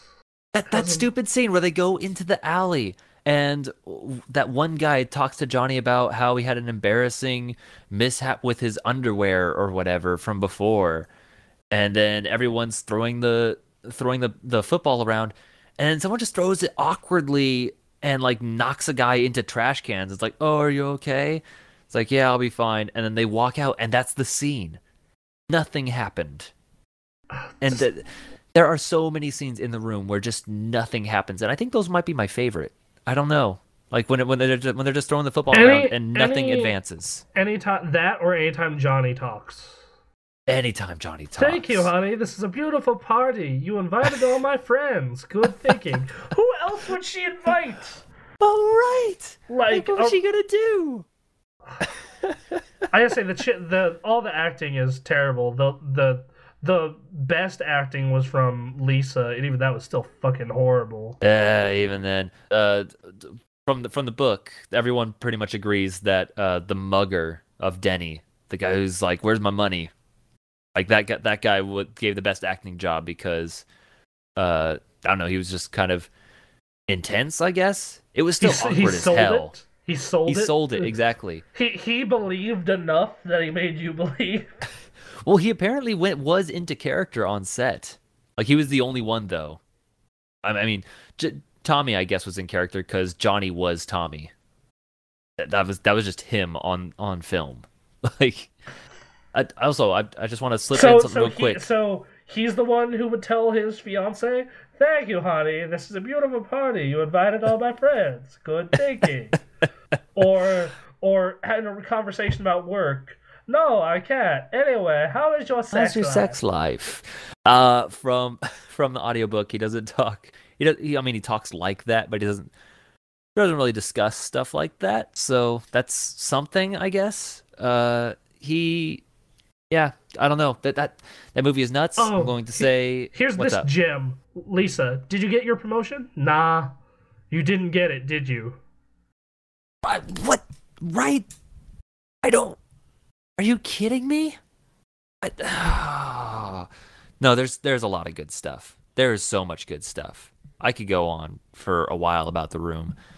Let's discuss this. What else do you want to discuss about this movie? Because I could go all day. How about how Tommy Wiseau bought a make your own movie package thing, which came with a 35mm film camera and a high definition video camera. And Tommy Wiseau was so confused by this, he set them up side by side and filmed the film simultaneously with both cameras with 2 separate crews he had to pay. Then why is it so poorly shot? You would think with all that fucking footage, you would be able to get a decent movie together. Well, yeah, you would think. And then I'm gonna compare this to a movie that I love, Clerks, yes. which is an indie movie that a lot of people love. Very similar to The Room in that respect, I guess. Yeah, sure, okay. I feel as though that these two movies, both their directors wrote it and were really ambitious and shit, but Kevin Smith knew his limitations and just stayed in a comfortable place. Tommy Wiseau says, "I'm gonna make a fucking grand movie." Yep. How often does the camera move in Clerks? When you're changing a scene. That's it. Like it Right. never moves. Like it's them It tends to talking. be yeah, it's yeah. It doesn't really follow anyone. And then like this movie, fucking cameras just fucking panning all over the place for no reason all the fucking time. Yeah, and then then the rooms have to get like set up over and over again, and it's not done in a proper way because Tommy would just switch over from one set to another, and then people would start breaking down stuff because usually when you shoot a movie, you shoot all the scenes in that room, and then when you're done with all those scenes, they break that room down. But Tommy didn't understand that, so he would force them to put it back up for another scene, and they would set it up wrong. So if you actually go through the movie, like there are rooms in the rooftop, like that are just set up completely different from the way they were before. And it's like I really noticed that in the party scene. Like that yeah. shit, like you noticed that hard there. Like, just the fuck is going on? I like the guy that started asking about Lisa's life and what she's doing, who had not been in the movie at any point prior to that. Oh yeah, that's like supposedly like good friends with them, right? Yeah, that was weird. Yeah, apparently that was written for the psychologist guy, but he had to go leave for another project. So Tommy just had this guy come in, and now we have in this movie some random stranger who is now on a casual level with Lisa and what's going on. So whatever. The girl they picked for Lisa was pretty attractive, though. I'll say that. She was all right. Yeah, she was okay. It was a solid pick. Mark, though. Mark. Yeah. I mean, he may be monotone as all hell, but he is an attractive gentleman, is what you're saying? Yes, that is what I'm saying. I will say that's been made the audiobook difficult. Is Mark reads like Mark, so it can be tough to get through some parts. But I will say, I suggest that you and everyone listening listen to the audiobook, not just read the book, but listen to the audiobook, because Greg Sestero has his Tommy Wiseau impersonation down. If you just want to hear it, or if you want to learn how to speak it better, you act with the man and you talk to the man, like every day for fucking like a year to make the movie about, and then like I imagine they're around each other all the time because of this shit. Well, yeah, they met in an acting class in L.A., I believe, or in the L.A. area. These gentlemen took acting classes? Oh, yes. You and I had 1 year of theater and we act better than them. Well, okay, so from what I've heard, to be fair to the other actors, like they're not great, but it didn't help that they were having to, like in between shots, have to coordinate and direct this movie for Tommy because Tommy was trying to direct it and was messing everything up. Like for instance, the I did not hit her. It's bullshit. I did not hit her. And then, oh hi Mark. That one shot, if I remember the number correctly, took 73 takes. And it was because Tommy could not remember his lines while trying to navigate his way out the door, because it's a small little thing that he had to get out of. Walk down the stairs, say his line, look in Mark's direction, say his line, and then walk over. He couldn't do it all at once. It wasn't until Mark gave him a water bottle, because apparently Tommy does better when he has a prop in his hand. I don't, whatever. Okay. And so he threw the water bottle, and he nailed it. But he's like in the audiobook, he's like, please just go watch that one scene at least. It's 10 seconds long. It took 73 tries. Please, just watch it. I'm looking up screenings for this movie now. I'm looking up. And obviously, oh wow, these are all really outdated. Okay, never mind. Yeah. He's embraced it though. He's showing a live showing in San Antonio, I think, just a couple days ago. What? I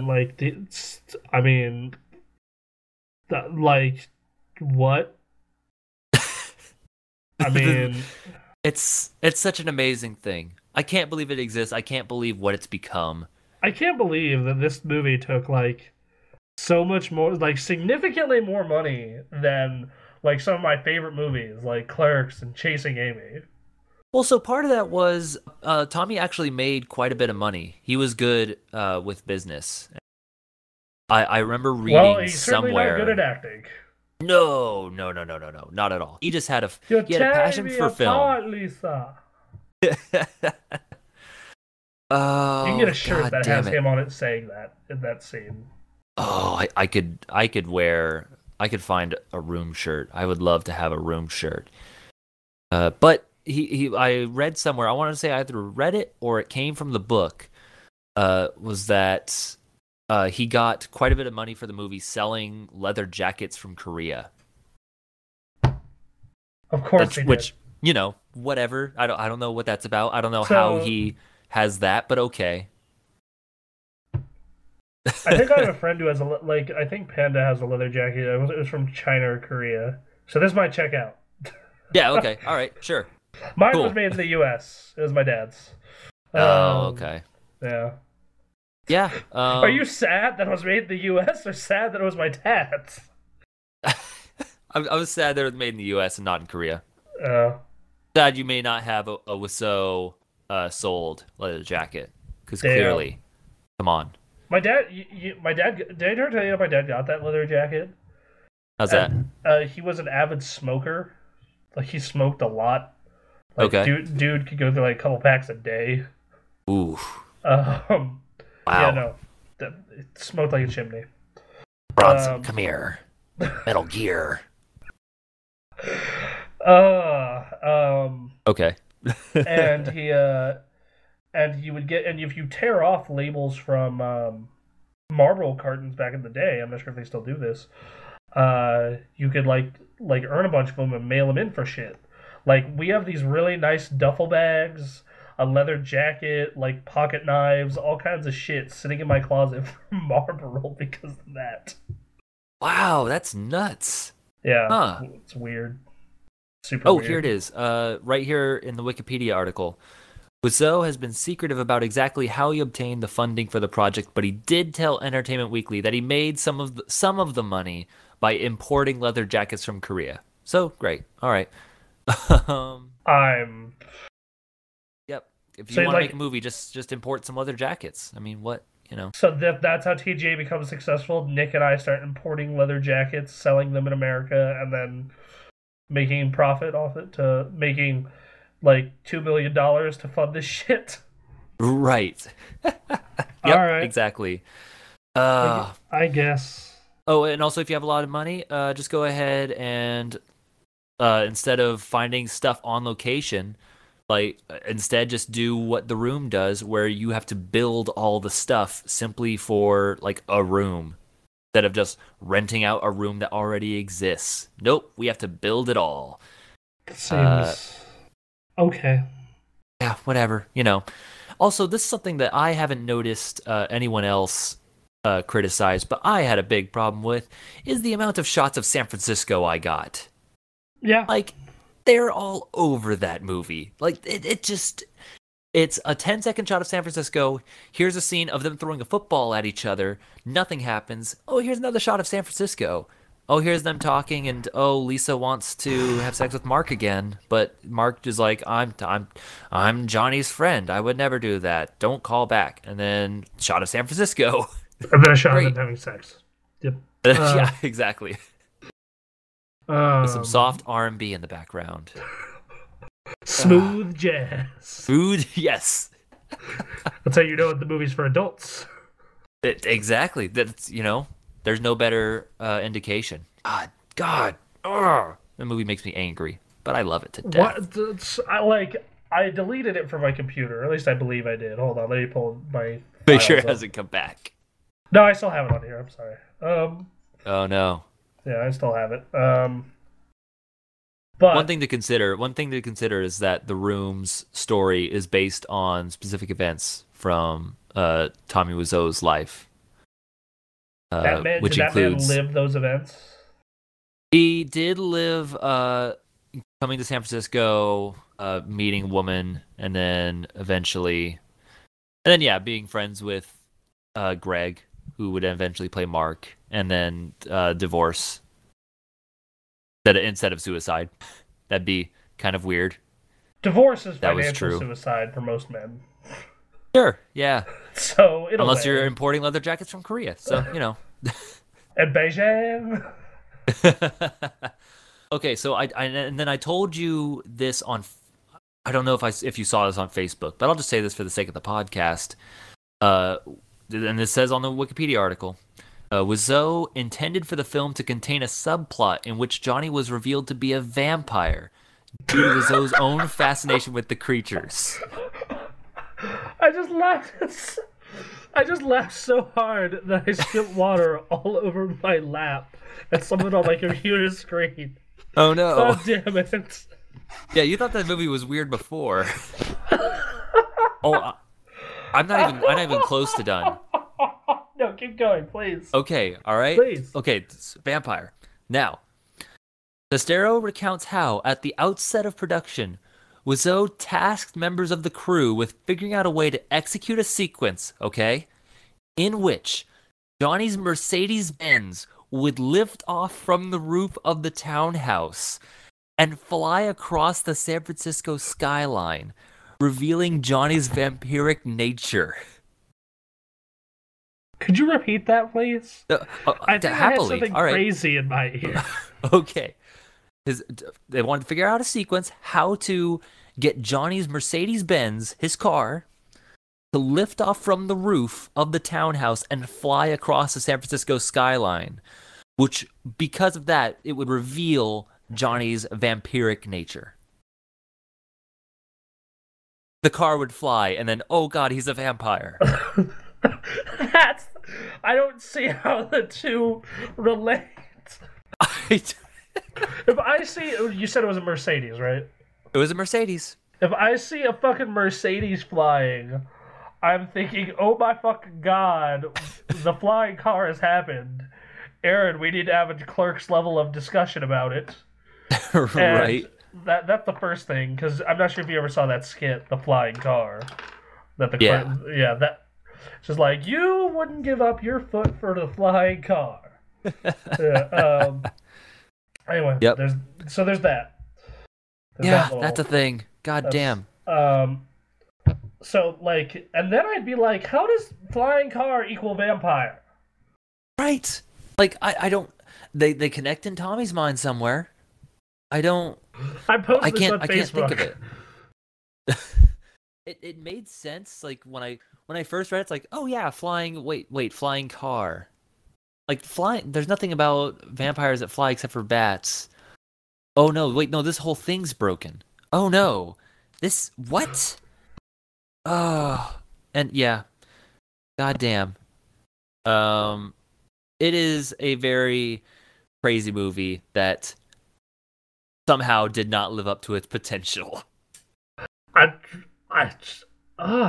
This is... Oh, there's a scene. I forgot about this scene.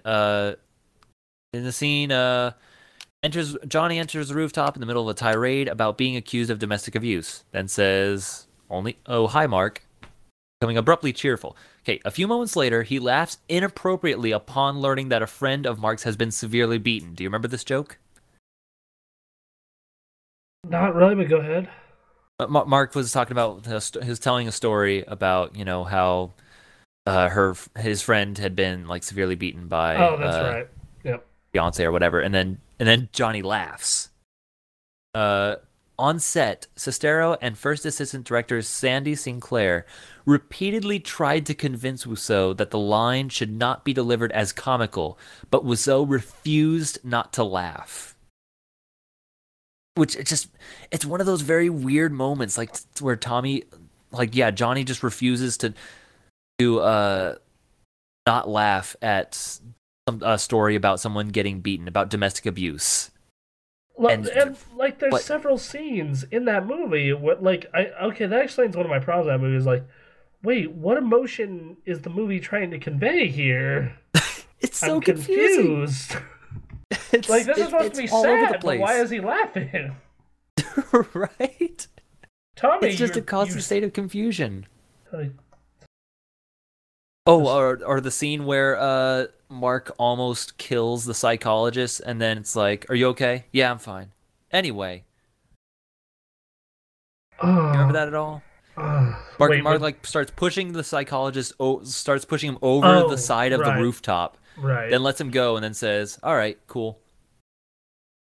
Like, it's the attempts at drama are interesting, say the least. I feel as though like we need to have like TGA movie night next time you're in town, or next time I'm in Seattle, and just like sit down and just discuss. Yeah, like, I'd be down. Like just watch it so it's fresh for everyone, and then just be like, well, we've watched it again. It's another 2 hours of our lives. Only an hour and 30 minutes, actually. Hour and 25. Okay. Not super terrible. Yeah, I feel like we need to write a comic about this movie. Oh, I could do that, I'm sure. It's a few. Good God. All right, well, here, I think that's all we can really talk about The Room, unless you have other thoughts that you'd like to get off your chest. I would understand. I think that's it for me. Now? Yeah, for now? that's okay. That's. We were talking about anime a second ago, and that new Dragon Ball Z movie looks sweet. The one where Frieza comes back, but we can discuss that another time. Oh right, yeah. Yeah, I like Dragon Ball Z. Yeah. So I got some things we got to promote, and then we're okay. gonna call it call the night. All right. First thing I got to promote: this Saturday, the 28th, we will be at UNR at Otaku Palooza, or by we I mean the Gamer Access, and by the Gamer Access, it's just John and I, maybe Anthony. Okay. Our panel is at 12 noon. This is the Gamer Access Live. We'll be talking about video games, answering questions from you, the fan. Woo! And then, that's about it. Just as far as that goes, please show up. We're going to be giving away cool stuff. Mostly gift cards, but so cool stuff. We're going to be, then, of course, we got our live stream this week, which is Hearthstone, Heroes of Warcraft. Yay! Then we also got, we don't have, no 60-minute access this, well, there is 60-minute access this week if it's eating pizza. So enjoy that. and then we also got Super Mega Awesome Go Playtime is continuing our run through the Wonderful 101. We just got Wonder Black. Yeah. Then we got Tori's new show and Stephanie's new show, Playing God, The Art of Gaming. Go check it out. Super awesome. Bronson Rant's return is back this week. Hopefully What the Hell is going on next week. Not making any promises. Comics up this week. I'm really looking forward to seeing this week's comic in action. It should look hilarious. So yeah. Is there anything else? Oh yes. Aaron, gaming PCs. What? Get PCs that play video games. There's no such thing. There is. There is this witchcraft. Well, tell me about it. Okay, so how do you feel about personal computers? Computers that are personal. I like computers that are personal to me and no one else. All right. So you support these, otherwise known as PCs. I wholeheartedly support these PCs. All right. And you like video games? I love video games. Video games are great. Video games are awesome. I love video games too. Video games. Video games. All right. So what this podcast about? Yeah. In the room. We assume. Anyway. Yeah.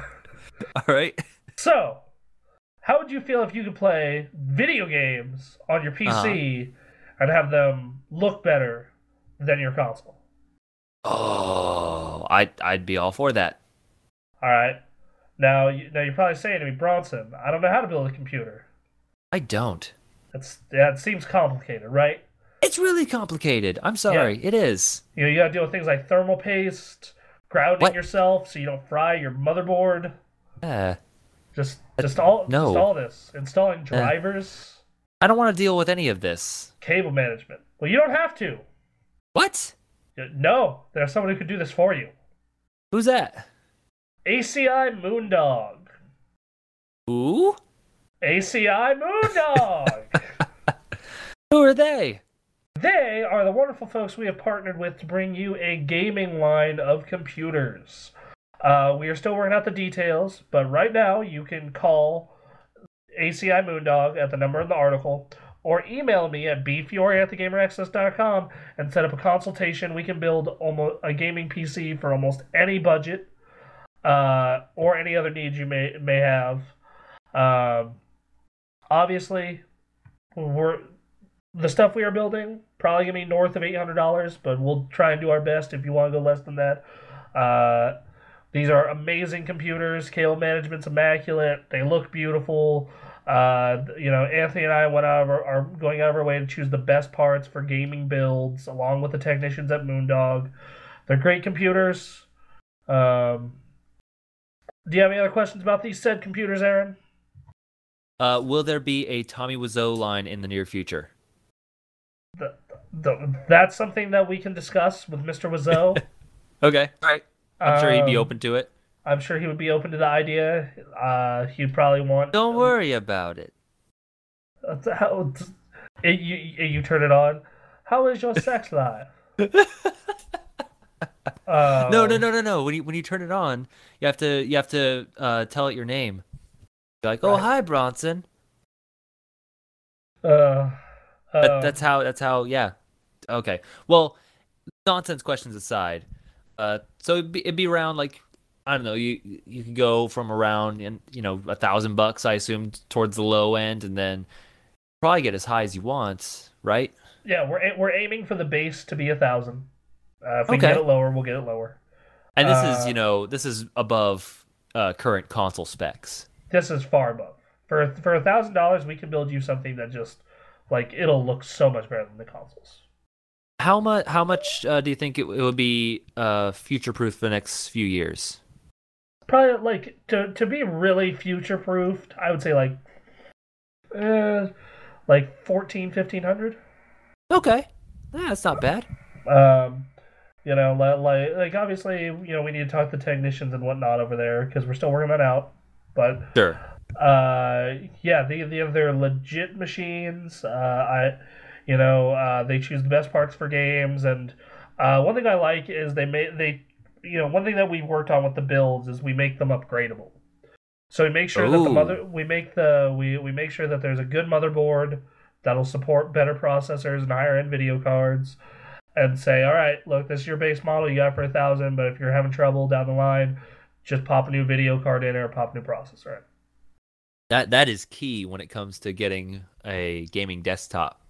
Yeah, so typically choose pretty good cases. I know they have this thermal take one that they tend to prefer, which I tend to agree with them on that.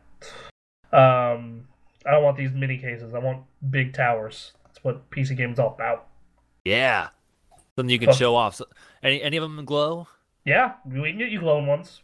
Hell yes. We can even, in some cases, we can even get you custom colors. What? Okay. Yeah. All right. I'm into this. They can fucking special order anything. Ooh, okay. So would I contact you personally for this? You can contact me, or you can contact the store. But if you're contacting the store, make sure you mention the Gamer Access and Bronson Fiori. Okay. Awesome. We do ship throughout the nation. Obviously, you will have to pay for the cost of shipping, but sure. Yeah. So, they're and the best part is all parts are guaranteed for a certain amount of time. So, like, if your ship breaks, just ship it back and they'll replace it. Okay. And we do offer financing, so if you want to go that route, you can. But so yeah. Cool. And so I just want to be clear because I'm not a PC guy, and by not PC guy, it's not like I love PCs. I love PC gaming, but I'm very bad with figuring out specs and technology. Yes, very bad at it. I'm surprised my computer stayed on for this long for this podcast. To be perfectly honest with you, but so I'd contact you and then just say I'm looking for a computer around like this price range, or I'm wanting it to do this or that. Just what you want and the price range. Okay, and then like, is it like a negotiating process, or you get what they ask for and then try to figure out what's best for them, and then Yeah, like that'll be the general thing. Like if if you come to me with a budget of like I got $1,000, what can you get for me? And we'll do our best to set you up with something good. Okay, that's awesome. Yeah. Like I said, the partnership's just getting worked out now. We've been working with Moondog for a while now. They've sponsored us for a couple of panels where they gave out gift cards. I reviewed two of their computers early on. I thought they were great machines. I did put a note in there that I did work for them or do work for them, but Right.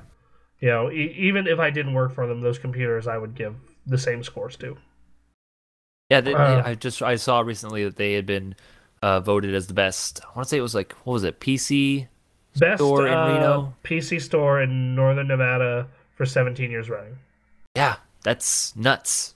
Yep. So Um, that's pretty cool. And then where would I go to contact you or ACI Moondog? B Fiori at thegameraccess.com. Or you All can right. call Moondog at, hold on, I have the number written down here. Give me a sec. At 775-332-MOON. What's that in numbers? 6666. Ooh. All right.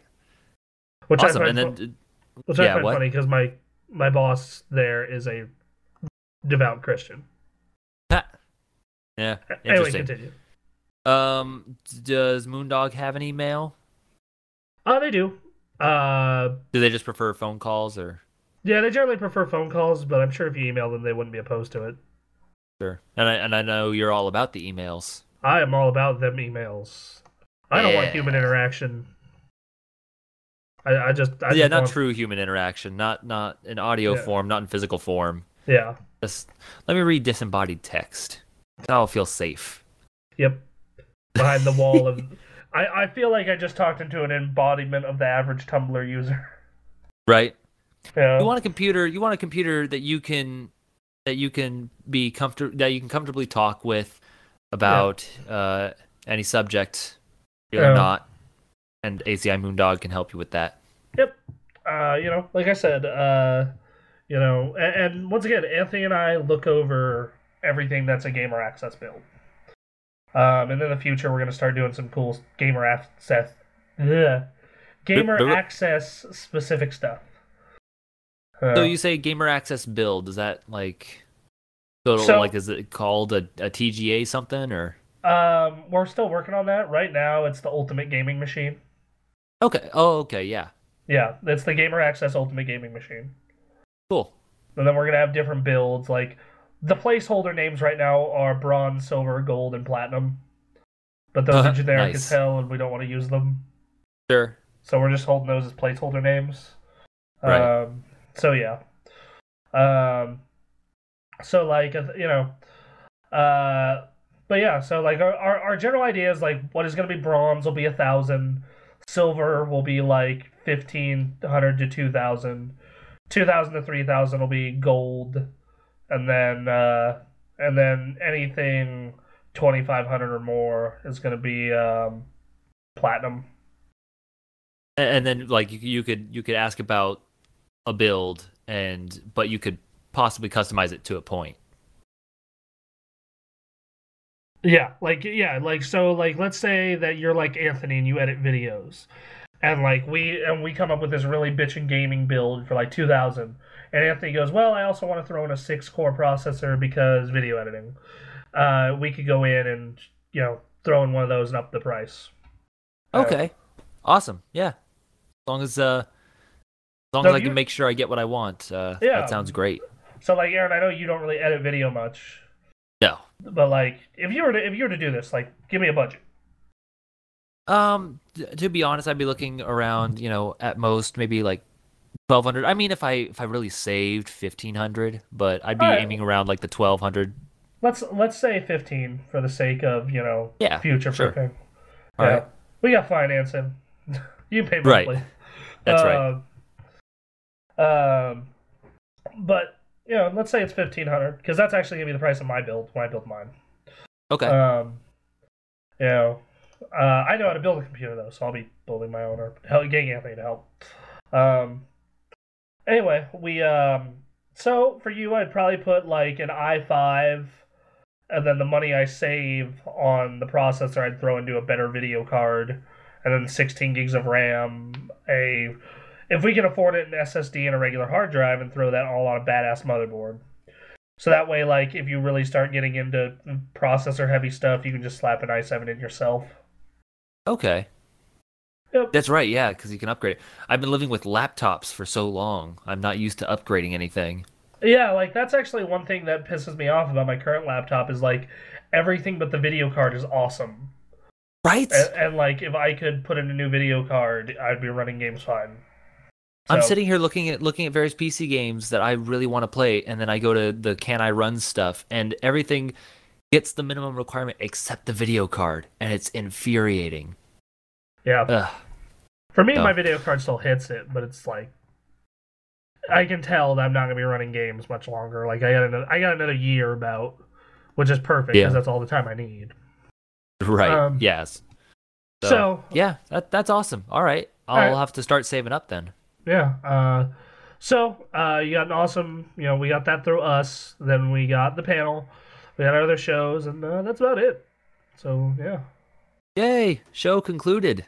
Show concluded. Aaron, thank you for being a guest once again. We'll continue to have you on. No problem. A lot of fun. Had a good time. I enjoyed it. Yeah. All right. Well, anyway, man, you have a good night, and everyone else who's listening, have a good night, good day. We don't judge. Yep. We don't judge whether you're a vampire flying in your Mercedes-Benz or not. All right. Oh, good man. night. Good night. Good day. Goodbye. Good night, mate. Oh. Bye. No.